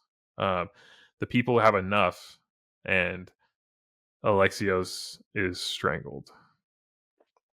And we get another Alexios the Fifth. Which I apologize that there's so many Alexioses. I don't think I'll be introducing another one in this context, so I think we're good with that. That's Alexios the Fifth Dukas, also known as like Murtzuvlos, which is kind of hard to say, so I probably won't. I'll just call him Alexios the Fifth. But there actually was another guy that was like briefly acclaimed emperor, but they didn't really stick. Like, I think his name was like Nikolaos Kanavaros or something like that. But I don't think that's really important to the series of events. But this Alexios V, he kind of promises, like, you know what? Like, we're not just going to keep melting church treasures. We're not just like, we're going to fight these guys. Like, we're not, this is a foreign, like, basically, this is a foreign takeover, and we, like, we have to fight this. So he probably represented more like the local people, really. Like, probably that's what most people felt like, honestly. And of course, the Crusaders, having heard that their puppet was killed, they know the money's not coming. And he basically tells them to leave or I'll defeat you. He kind of like issues some threat that he probably couldn't really honor. And so for a while they resist. It restarts tensions. They start like building wooden additions to the seawalls to like raise the height to make it harder for those Venetian ships to come in. But this is another thing about the inevitability. I really wonder, let's say Alexios III had not fled with the treasury and they hadn't melted down all that money to give to the Crusaders, like, because now they've already paid the Crusaders a lot of money, which allows them to keep going more, and it actually makes it harder for them to fund their resistance. If they would have kept that money, like, I think they could have kept this thing going a lot more. And I think that's a big what if. Is like if Alexios III had just not been spineless and stayed, they would have had way more resources than they otherwise had, and this thing still dragged on for a while. And that's to me that's another, like, that's why I say when you ask like was it inevitable, you can keep moving forward and there's like different points of inevitability that you can see. There's so many points this could have gone a different way. I mean, by this point it's definitely gone somewhat bad, but it could have still gone to the point where, well, we got our money back for the fleet, which is still not good, but we could sail away. So now you have the situation where he's trying to fight them, but they still end up basically losing. Eventually there's more fires happen, and the same thing kind of happens where some of the towers on the sea walls are taken, and then he flees in the middle of the night again. Alexios V flees. So now you have another emperor that has fled. So now you have two emperors out there in the provinces, and that would be April 12th. So that's why sometimes on social media you see 2 days. The city doesn't sort of fell on April 12th, but not really, because they just got a foothold on April 12th. So now I think the fight still could have gone. Where you see there is a guy, Constantine Lascaris. They kind of draw lots for who's going to be the next emperor. I think they realize they don't have time to fight over it or something, so they just draw lots. And this guy, he's sort of like, I don't even think he gets crowned, so I think he's just like in charge. I don't think he's officially crowned an emperor. He actually tries to fight, but at this point, I think the people have just they give up. Like, I mean, this is a city of hundreds of thousands of people, and if they would have really said like, we're going to fight these guys, the Crusading army is kind of small. They could have maybe done something, and I think the Varangians just at this point, which is like their only good troops they really have, also decide like this is hopeless, and they kind of give up, and like they don't have the money to pay them. They would have had to make them like a really good offer. I mean, I wonder if they even had the money to pay them their normal wages at this point. It might have been like an IOUs they're talking about here, and you might be like, IOU, I don't know if we're going to be here tomorrow. That's not good enough, So I think you see that, like, I think there's a big what if they have just not given all the money away. Like, you gave away your leverage and then still contested the situation. It's just a disaster, compounded on other disasters that we've talked about. So at this point, on April 12th, the Crusaders, they don't even let their soldiers go out in the city. I think they actually camp mostly outside the city, other than maintaining their little foothold, because they don't trust the people, and they don't know how many soldiers are left and whatever. And they expect there to be a big battle the next day. And actually, they literally, I've read this in their accounts, that there was actually a plan to burn down the city. If, like they said, if the people resist, they'll just light more fires. Like about 1/6 of Constantinople had already been burned. But it's not really just 1/6, because it was actually some of the most populated areas. So I think in a lot of ways, it's really more like 1/3 if you were like weighting these measurements rather than just taking land area. Like, so huge amounts of damage. So they were ready for they were expecting like potentially having to even do that. So they thought there was going to be a big battle, but there's not. So Constantine Lascaris, he just kind of flees to Asia Minor, and his brother Theodore Lascaris ends up being the first emperor of Nicaea, and resisting, but basically it just dies with a whimper. There is no more siege at this point. Basically the only way the Venetians broke through, the French never broke through the land walls on their own, but the Venetians just broke through 2 times, and that's just it. It's it's kind of anticlimactic, and it's crazy for how much drama and events there are about how it happened, and how the actual battle is not as crazy as you expect it to be when you hear about an event like this. It's not like the other sieges of Constantinople, I'll say that. 1453 is a dramatic battle, and 717 is a dramatic battle, but this is kind of just you just are really a comedy of errors without the comedy. But yeah, and then the city is sacked quite viciously. After that, that's where we get to now, is that a delegation of Varangians and priests went to meet with the Crusaders, thinking, trying to peacefully surrender the city, but they're like, no. I mean, I don't think they massacred them or anything, but they just were like, get out of the way, we got things to do here.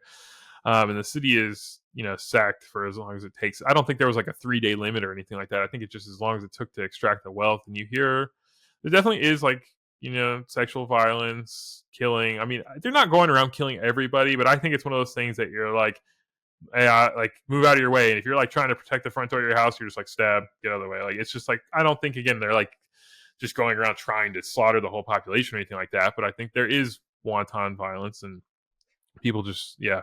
And there are accounts of rape. For example, Nikitas Koniadis, he specifically says that one of the guys he was with in a group, they dragged his daughter off to rape, and he was able to compel some other knights, like, oh, aren't you guys Christians? Like, you can't let him do this. And they kind of were able to compel these other knights to do something. I mean, they can't do anything themselves, or those guys will just cut you down. But like, they were able to kind of compel. So I don't think, I think it also shows not everybody was doing that, but that, if you were a bad dude, you had pretty free reign to be a bad dude.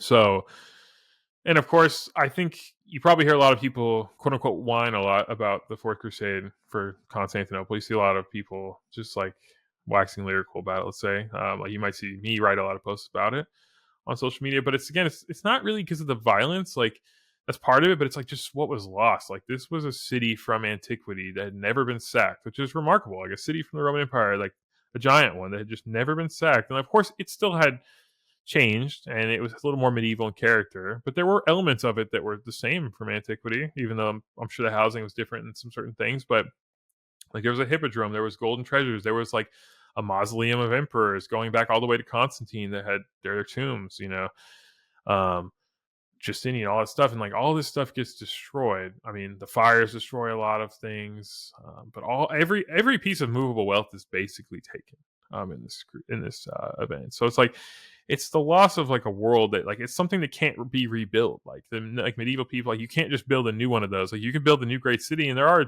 great cities that emerge and stuff, like, but you cannot build another Constantinople really ever again. And after that, it just becomes a shadow of its former self. And it takes a city that was 300,000 to 400,000 people down to like 30,000 people. Because again, it also takes, they don't have the logistics to feed these people. You have to arrange shipments of grain. Like, there was a complex tax system that went to pay for all this stuff. Like, that whole system's been broken now. And also, the provinces that were feeding it, now they're fighting for their own. So like, they're not going to just send food. I mean, it's just, a lot of people flee the city while the city's being sacked. A lot of people literally just, you're not allowed to take any of your stuff, but they let you leave. Like, I think for them, that's actually easier. Like, yeah, leave all your stuff and get out of here. And then some people they'll act like the Roman Empire just ended here and then resumes in 1261 when the city's taken. I think that's a silly way of looking at it, but I mean, the fight does go on. But yeah, as you see, it's just a lot of what the Fourth Crusade is mostly about. The drama and the politics, and then the sack. Those are the two main components of what people get upset about. I think that's the most consequential aspects of this event. So at what point, it seems to me that once Alexios the Fourth, he's the puppet, right? Yep. Once Alexios the Fourth is strangled, that's pretty much, it's going to be go time. That seems like the last. There's no real off ramp after that. Mm-mm. Does that seem right? Yeah, pretty much. Either the Romans have to win and fight them off, and like, maybe if they can hold them off long enough, they'll starve or something, or disease will break out, or you never know what might happen, kind of thing. But yeah, there's no way that. I mean, they're not just going to be like, oh well, you guys put up a good fight, we're going to go. And so it seems like maybe from the Crusader perspective, once they arrive at Constantinople, there's no other reasonable off ramp for them. Like, it's just going to end up in violence anyway, because they're not going, like you said, the goalposts are moving. So they're not going to get paid the amount that they need to get paid, or, they're there to sort of extort indefinitely. They're there to make money. They're there to get their stuff. And this is the leadership that we're talking about, generally. Yeah. It seems like once they arrive, something bad has to happen, basically, right? Yeah, and I mean, I think the off ramp, like I said, it is about the leaders. So I think the actual regular Crusaders would have been willing to go to the Holy Land, but the Venetians and then their leaders don't want to do that. And I mean, again, the Crusaders, they get screwed a lot. So they're the ones really trying to take this city. But I mean, the Crusader account says, like Robert de Clary, he's one of the main Crusader historians. He says that the leaders held back a lot of the spoils too, like that, like they were taking the spoils to these central depots and like, dividing them, but really a lot of the best stuff wasn't making it to those rooms. It was being held back by the leaders. So it's like, I mean, again, they were just kind of useful pawns for, I mean, which is a lot of what politics always has and will be on some level. You know, leaders always will use people. And I think in medieval times and ancient times is even more blatantly. So So I mean, I guess it's not that uncommon, but you see these crusaders for the real leaders. No, I don't think there's an off ramp. For the people making a decision, no, I think they're like, we can get rich doing this, or we can be a flop of a crusader. And they're And like, so we could what? actually get a big achievement if we say we end the schism, and we can make a lot of money and find some kingdoms in the process of doing so. Yeah, I mean, you might as well, I guess, if you're that far along. That's one of the things that, as sort of an analogy, I once heard, who should still have the reputation as a notable thief, Jordan Belfort, the Wolf of Wall Street guy, talk about his whole thing, and Yeah. I don't like him, but the way he talked about it actually made a lot of sense, because people obviously assume that there's all these, like, oh, you're getting millions of dollars under to do all these fraudulent things or whatever. I don't even know what his whole story is, but the way he was telling it was, he says it doesn't just start as, oh, you're getting $5 million to do this fake thing. First, it's, oh, I'll introduce you to somebody if you'll do me a favor. Then it's, oh, well, here, let me hand you $1,000 if you do this other thing. Oh, then you're getting, $10,000 under the door of a hotel room, and it's sort of this escalating thing, to where by the time you find yourself at the $1 million crime, the $5 million crime, the whatever $50 million crime, there's been sort of this series of escalating crimes. And, I think it's probably very much the same for people on drugs. Nobody starts like taking drugs for the first time and then waking up like on the street after being passed out for 4 days. There's like an escalation of all of these things. And so it seems very much like a similar type of thing in this case, where there's like these sort of, obviously it didn't start in 1202 or whatever, 1198. There's sort of these escalating things that are happening along the way, to where all of a sudden a few bad dudes are finding themselves in Constantinople needing to make some money. And you got a city here that's pretty weak with a lot of money, allegedly, until Alexios III leaves with the treasury. I think we could talk about how a lot of money. So they do get a lot of money from sacking the city, but I think they just see like the money they're getting is from literally taking every individual's all of their possessions in the city. But I mean, the emperor can't do that. I mean, otherwise, they did take some, and Alexios IV tried, but I mean, there's some limit. You can't take every piece of movable wealth from your city. I mean, that's an unreasonable expectation, and also you're going to be overthrown no matter what for doing that. So I mean, for them, I think they're thinking like, this city's so rich, there's no way you don't have this money. Like, come on, like this is BS. But I think they don't realize like a lot of the money's gone. That's actually we could give you, and like, yeah, you could pry it off here, but like you can't do that as the leader of your people. So I think it reached the limit of what they could extract from their own people. But if you just extract every single piece of movable wealth, then yeah, they got way more money than they ever originally asked for, or thought they think. They exceeded their promises for sure. So. But again, it's how outside versus inside perspective on that. And I do think you're right for a lot of the participants of the crusade. I think it's like what you said, where you kind of just gradually dip your toes in it. Before you know it, you're like, you've already done half of this. You might as well do the other half. I think for certain people, it was more deliberate and more of a scheme than that. But again, like I think they successfully got people to move into that pattern. At this point, you're like, well, if you're just some French knight that wants to get home, you might as well try to bring home some riches or something, or maybe you can become something here if in like the new kingdoms that form. Like maybe you want to get something to show for it, and you're like, well, I can also say like I helped in the schism, so I did something good for Christendom. It's some achievement you can sell for your crusade, because otherwise you say you achieve nothing other than money. It doesn't sound that good, but then you at least can say you got some spiritual achievement, I guess.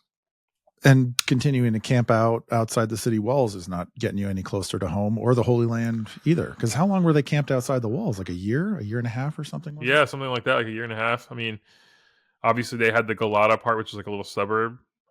They could be in. And I know that, for example, when Alexios IV was there, they moved their camp back over there to like seem a little less hostile, since he was like their friend and like to the people. But I mean, obviously people know you can move your camp back. I mean, that optic only works so much. But yeah, it's you see, it's just, I don't think it was inevitable the way it happened, but I think if we want to look back at this whole conversation, it did not have to happen this way. It did not have to happen this time, but maybe it could have happened earlier, and it could have maybe happened later. But it's also possible a strong emperor would have come along and steadied the ship, and it would have become hard to do again. And maybe it's all but it definitely was plausible that it could have happened before or later. I don't know if we can say if it was I guess it doesn't come across fully inevitable, but some kind of attempt like this, I think, was inevitable.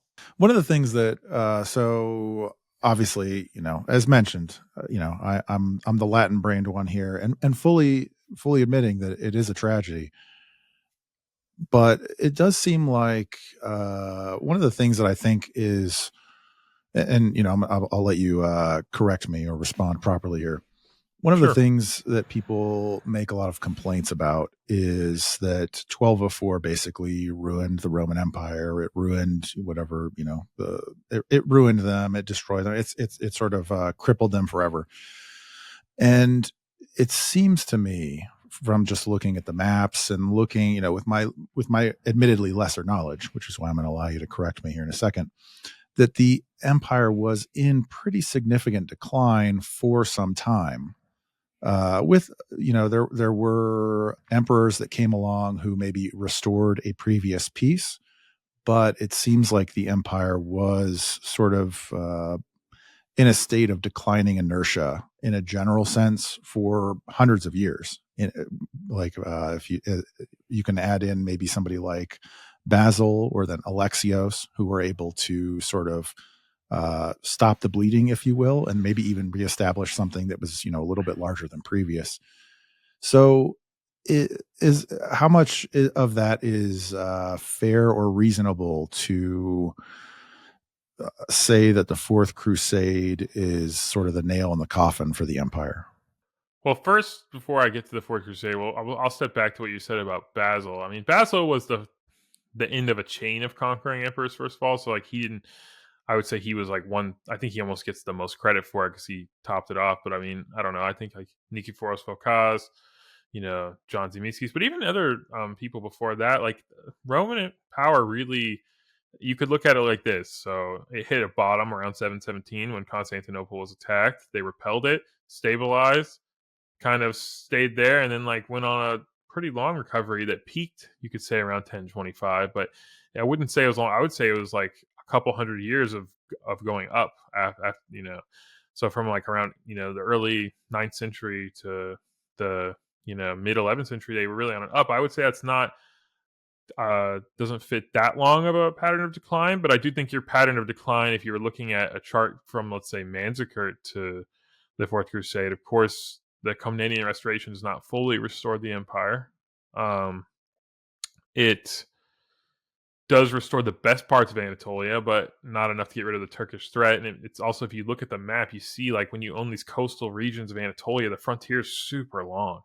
Like it's like a really unwieldy frontier. Like even though you're only missing like the least, if you had just conquered that land, the frontier would be so much shorter if it was just like at the Taurus Mountains in eastern Anatolia. So like it is an unwieldy frontier, but they do get the best lands back. So I mean, I think it's complicated. I think if you look at like Manuel's empire, it's like I wouldn't call that an empire in decline. I think that certain things had gotten better. Like I know at Western Europe at this time, the population was going up and other things like that. That was actually somewhat true in this part of the world as well. Pre 1204, like things were going pretty well. So I mean, the empire was financially about as strong. Maybe not manpower as strong as under Basil, but I still think saying just because it's not 100% as strong that saying it was just like, oh well, the nail in the coffin had already happened, I think is not fair. I mean, Manuel, he really did arguably control the strongest European state in his day, at least at the peak of his reign. I think that's, and definitely in the Eastern Mediterranean, that's without dispute. You could argue maybe in all of Europe, but that's a little more debatable, but it's for sure in his domain, in his part of the world, without a dispute.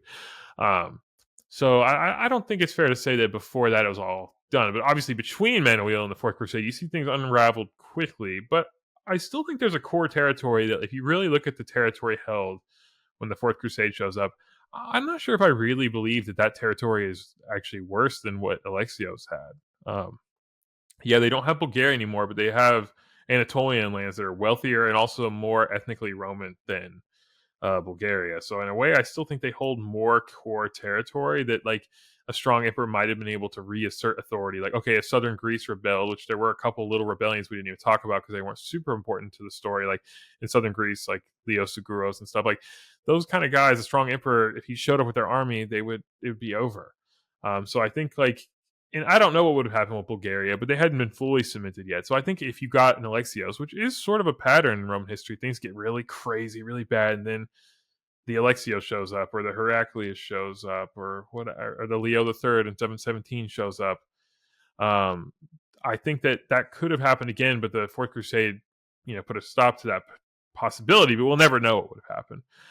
So I think it was contingent, but I think it put any hope of a revival back. I think there was a chance, at the very least. I think it's hard to argue there wasn't a chance of a Roman revival pre-1204 if the Crusade had just passed them by. I mean, maybe one battle that you win against the Bulgarians and you can restore that there, and then once that's restored, victory can create more victory. Just like one big battle could have changed everything.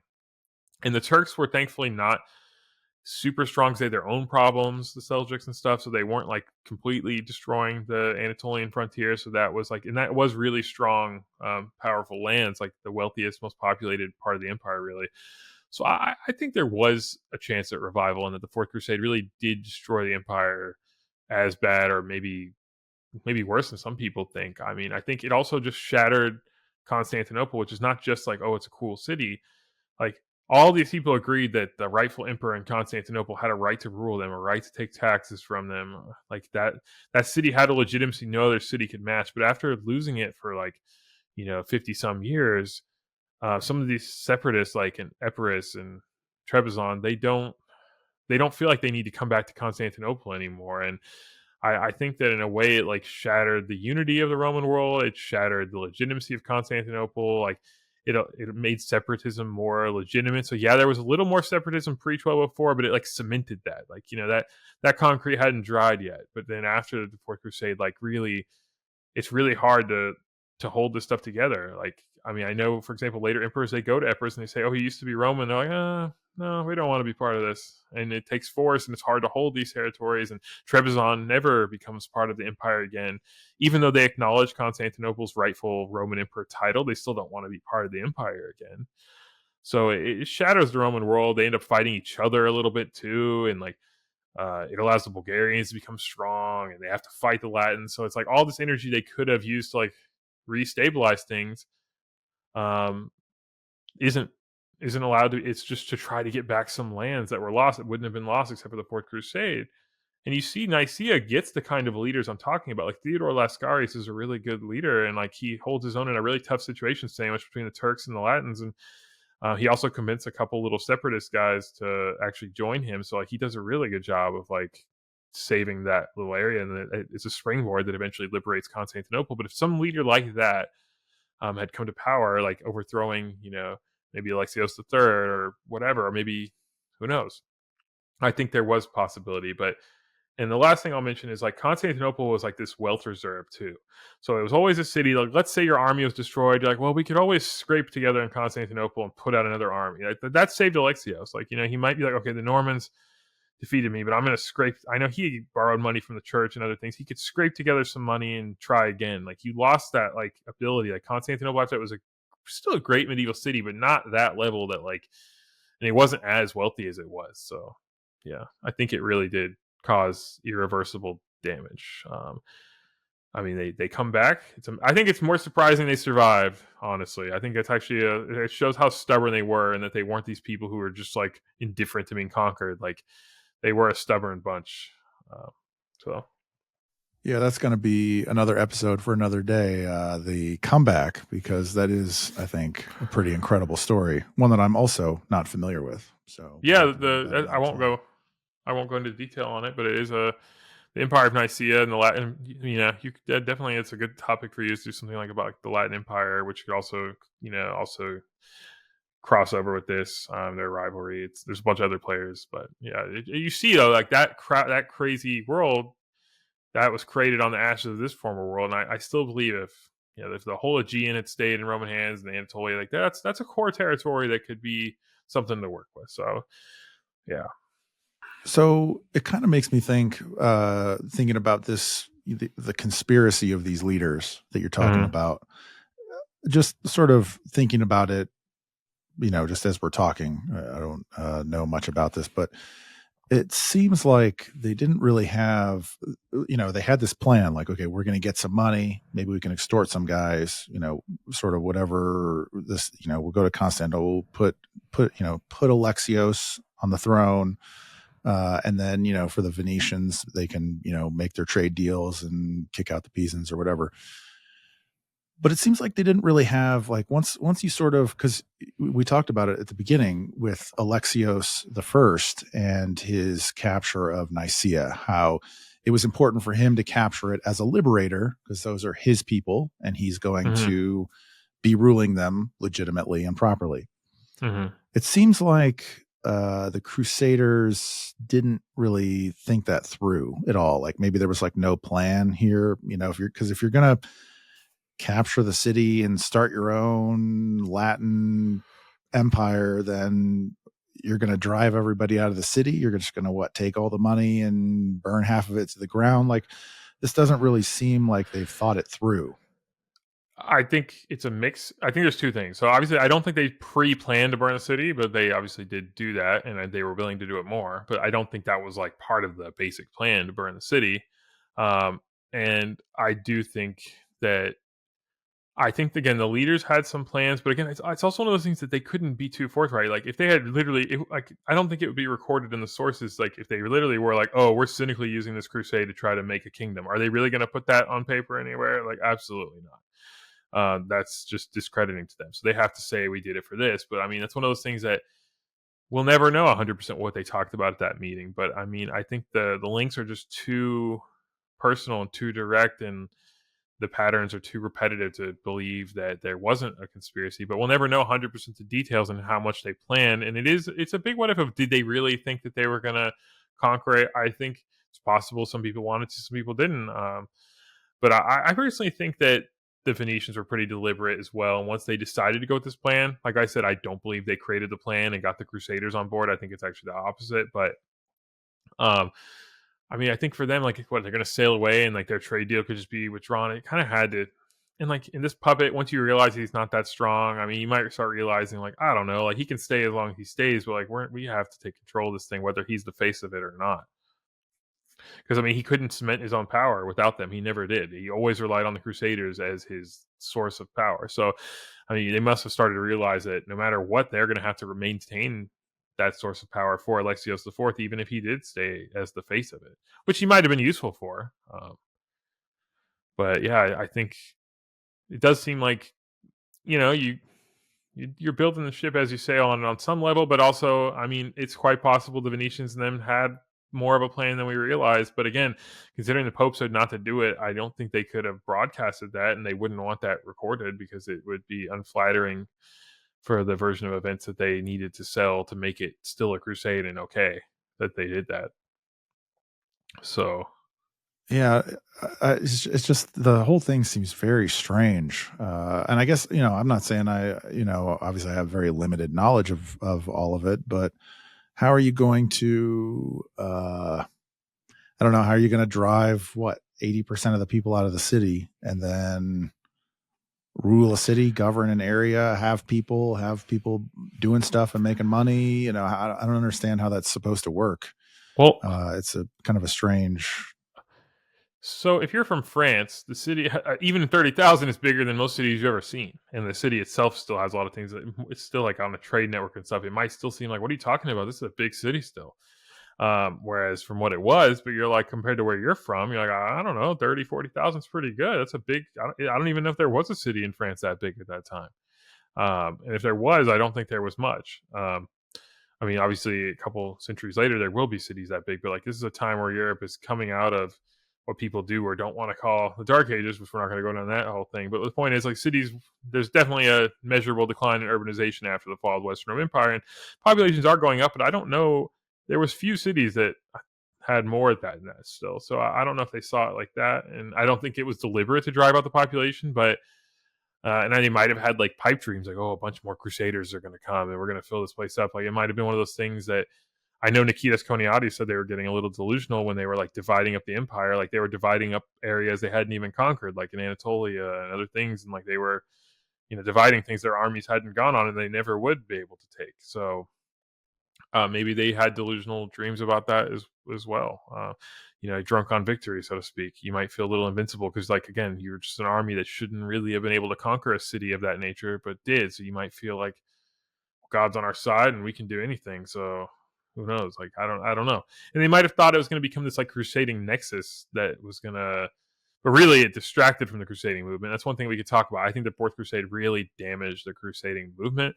It kind of like all this manpower that could have gone there is going to end up like, I mean, where does the Latin Empire get soldiers even 20 years later? It's going to have to bring them from Western Europe, a lot of them. I mean, I'm sure some locals pragmatically got involved as well, but there are a couple examples of that actually. But like, still, you're going to need Latin knights coming west. That's money that could have been going to the Holy Land. I don't think it was a good thing for them. And then obviously it does lead to the Turks kind of becoming stronger in Anatolia eventually. So that's not good for overall Christendom picture. As you can see, Christendom does not include that part of the world now. So this is a contributing event to that, I think. So Yeah, I think that's fair. Obviously, a lot of the loot, which loot, I'm using euphemistically. Let's just say let's include all of the stuff that was in the city of Constantinople, whether that's the stuff from the emperor's burial area, from the churches, people's private property, etc. Obviously, a lot of that loot was probably lost. But did the Venetians end up saving any of it, or did any? Because that's one of the things that I think about is obviously there's over 1,000 years of history there, and so I'm assuming at that time, and certainly if not at that time, probably with the Ottomans. I don't know. I'm totally speculating. But was a lot of the artifacts and things like that, was that lost? Did the Venetians save any? Some of it actually come back? What happened to sort of a lot of the history of the city? So, yeah, honestly, in the sack, there's definitely more things I could have said, and it actually comes to my mind from you asking me the question. So, Constantinople had the greatest collection of relics in all of Christendom at this point of time, and I think the greatest collection there ever was in Christendom of relics. Like, it got scattered after that, and like France did some of the most impressive ones, but I don't think there was ever one that impressive in one place like that. A lot of it was at the Pharos Church in Constantinople, and then that was all exported. I think some of it was like not immediately, but it was like later sold and to the King of France. And some of those relics, you read about it now, and it doesn't even mention that it came from Constantinople. Like, oh, the crown of thorns was given to the French, and this year, like, oh, okay, is that how we're gonna write this? But anyway, as for the treasures, a lot of it went to Venice, and there still is some stuff in Venice. Like, there's a couple of chalices from emperors. There is some cool treasures in Venice. I think some of it was there when Napoleon took it over, and he like melted it down and took it, and there was lost. We don't know exactly what happened to it. There was more, just like he took the horses of Saint Mark back to Paris, and then it went back to Venice later on. And but honestly, most of it was gone. So I think the Fourth Crusade is just so materially destructive. Like, I think you'll see a lot of Turkish people being like, the Crusaders destroyed Constantinople. And from a point of view of like the buildings and the items, they're not wrong. Now, I do think that actually the fall of Constantinople was more violent, especially when you consider the population of the city. But like in material destructions, the Fourth Crusade was really destructive. So like there was so many bronze statues that like were ancient. Some of them were like, you're talking statues from BC, like ancient Greek statues, possibly even the one from like the Parthenon, because there's like a very big statue of Athena that's mentioned by Nikitas Koniates, and he describes a whole bunch of them. His primary source is amazing. And you can tell he's like genuinely upset that these were lost. And basically, the French melt them down. It seems to be mostly the French who did this. They basically bust up these statues and melt them down to make pennies because they're made out of like bronze, so you can make copper coins. So it would be like making pennies. So like they melt things that no one could make at this time until like the Renaissance later on to make pennies, which is pretty like it sucks. I mean, it'd be nice if that stuff survived. I mean, it is what it is. Medieval history is full of things that suck, but it does suck. So that stuff is all gone. Other than you see the horses of Saint Mark, and there is the Colossus of Barletta, which is like a big statue that's in Italy. That's of an emperor. We don't know exactly who, and it's possible other things maybe existed that don't exist now later on for whatever reason. But there's other things, spolia in Venice. It's like there's even like marble panels and things like that. But pretty much almost all of it's gone.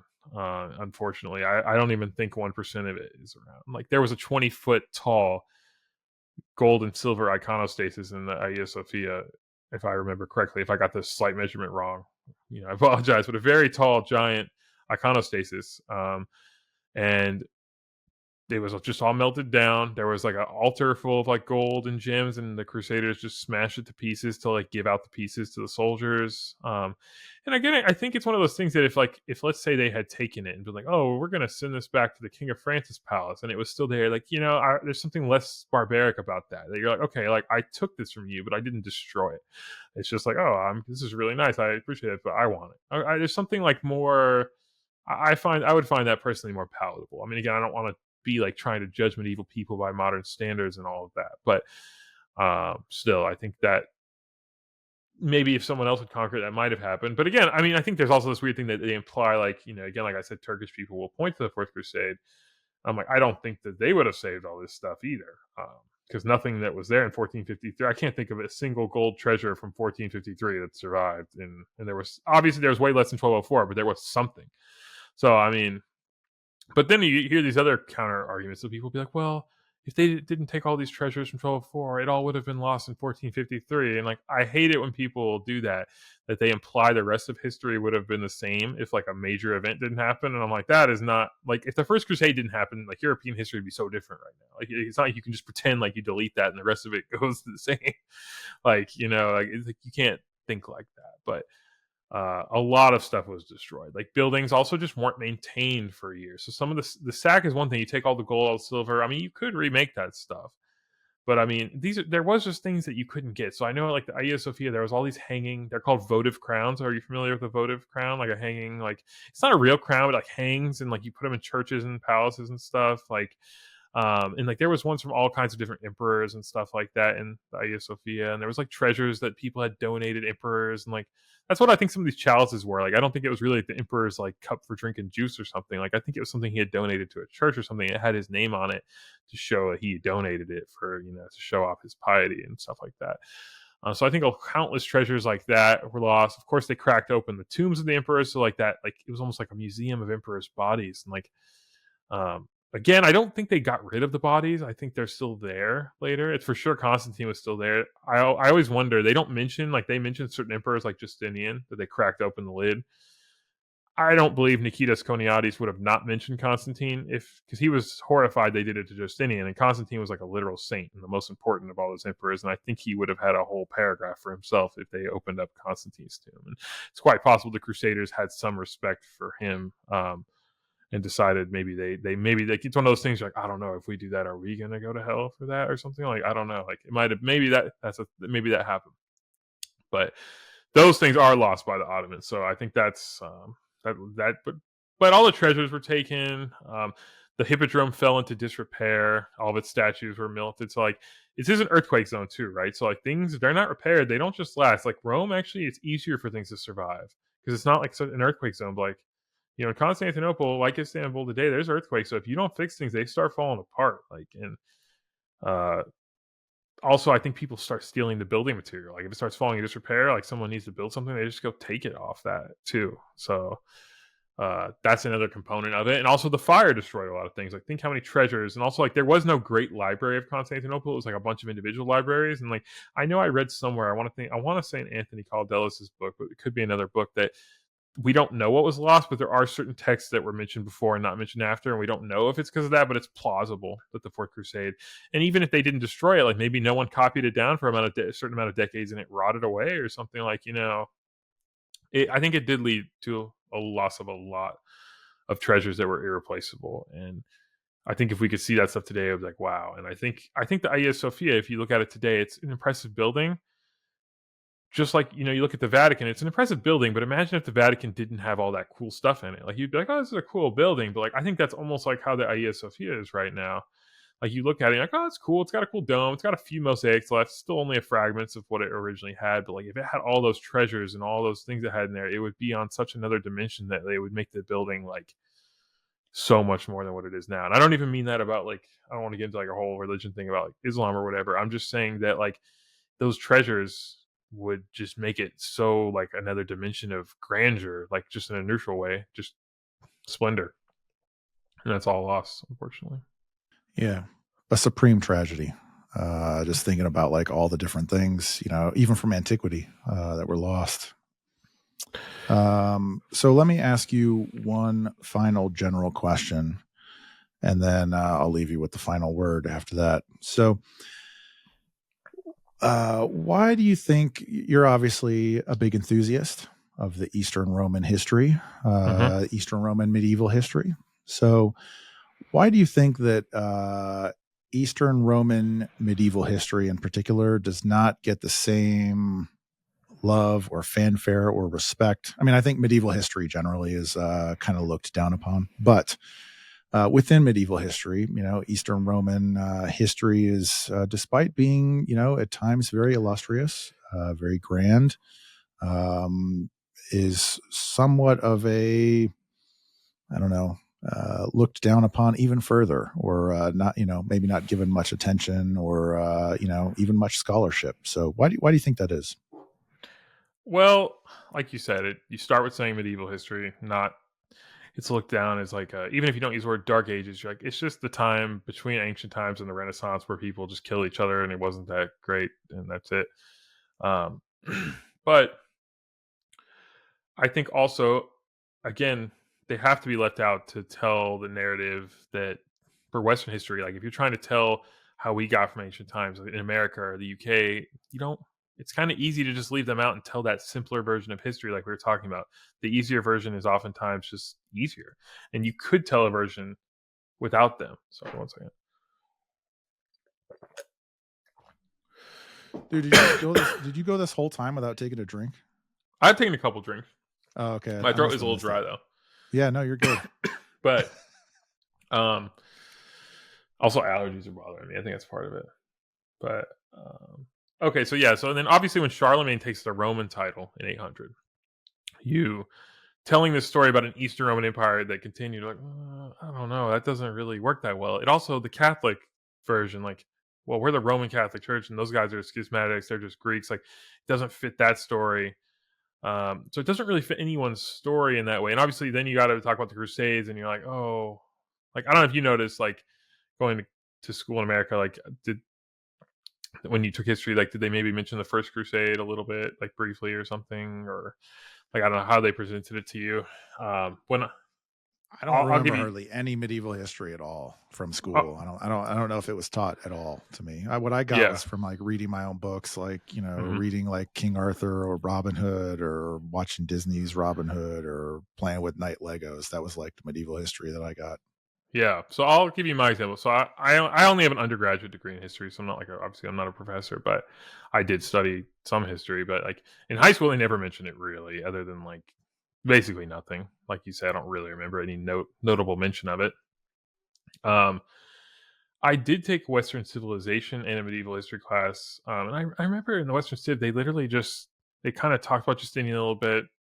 Then the next time you hear about him is the First Crusade, and then I remember a kid in class, and I was only just kind of sort of getting into it. I think I only had a couple books at that point. Like I had the Alexiad and maybe like two other books, and he was like, "Whoa, whoa, whoa! I see this map here. Like I still see the Byzantines on it. Like whatever happened to them?" And he was like, "Oh yeah, like they're just kind of there. They're not really that important at this point." I was like. I was like, man, that's such a summary of it. Like they almost act like it's just not worth your time because it's not part of the story. And I mean, maybe by that point in time they're not that important. But I'm like, whoa, like I mean, obviously, like Basil II had the biggest empire of his day. Like that wasn't worth like mentioning. But again, I think it's just not super important. Like you can skip that part and edit it out and tell our story without it. It's not seen as part of Western civilization. Somehow the ancient Greeks are, but the Eastern Romans aren't. So that part of the world is part of Western civilization when they want it to be, but then not when they don't want it to be. And then I don't know where modern Greeks fall among that conception, but I guess they're part of the EU, so they are. But also, I think like the way it fell, like so I think it's obvious personally to me that like you can take modern Greeks, you can trace them back through Ottoman rule to these Eastern Romans. It's like very easy to do. Like there's not like a parallel population of Greeks and Romans, and then the Romans died out and the Greeks survived or something. Like their identity evolved over many centuries, and they started to use the term, Hellene, which is the real term for Greek in medieval times, but in Ottoman times became a little more common, and then modern Greece it just totally displaced it. But I still think they don't own this history. So they still think of ancient Greek history as like their defining history. And that's also how they marketed themselves to Western powers to help get intervention against the Ottomans. And I think for them, and there's certain Greeks that like follow me on X, they'll be like, what? No, like we do. And I'm like, I'm not saying none of them do, but on the whole, like I have cousins in Greece. I have my dad. I mean, they tell me like they don't think about the Eastern Roman Empire all that much. Like I remember asking my dad, I was like, did they tell you about 1453? He's like, all I remember about it is they told me about it 1453 times. And I was like, it wasn't that like he's like, I don't remember. It didn't mean that much to him. Like ancient Greece means more to modern Greece. So like there's no group of people that like really champion this history as like their most important history, the way like English people champion their medieval history or French people. Definitely some Greeks do. And obviously the whole Orthodox Commonwealth, so to speak, has some emphasis on it, and then Turks only champion it as like the conquerors of it. So I think in a way it's just been pushed into this weird zone that it's not anyone's primary pride of history. That's really interesting. I hadn't thought about that before. How it, in a way, you can sort of frame it that it doesn't really fit in anybody's history. I had not really thought about it like that. Well, it does fit in. So I actually think Greeks should focus on it more. And it's like saying you're related more to your grandparents than your parents. Like, how's that possible? It's not. I'll give you the hint. They're definitely. Yeah, I was just saying the framing of it. No, I know. No, I wasn't like getting defensive, but I'm saying like some Greeks will be like, they act like they're more like the ancient Greeks. I'm like, well, your religion's more like these Eastern Romans, and your language is more their form of speaking.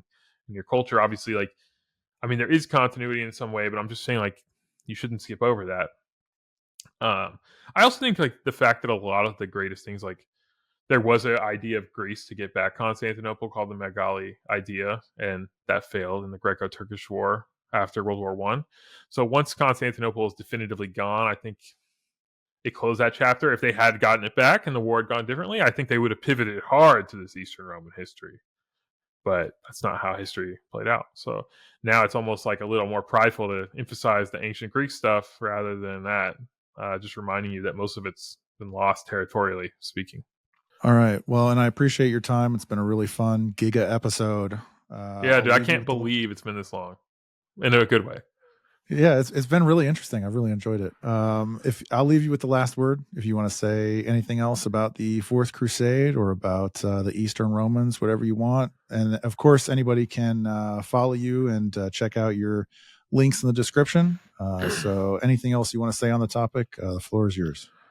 Yeah, all I'll say is that I think Eastern Roman history, as you can see, is extremely interesting and eventful. And, they're not just some treacherous Greeks, as some people like to call them. There's complex motives on all sides. And, you can talk about history without just having a specific blame game. I mean, obviously, in all events, there's some blame more than others, but it's all fascinating. Just like we know when we took detours about Western history, that's fascinating. It's fascinating as well. So if you like medieval history, don't be afraid to like Eastern Roman history, because it's a prominent civilization in actual history, even though it's not prominent in people's minds.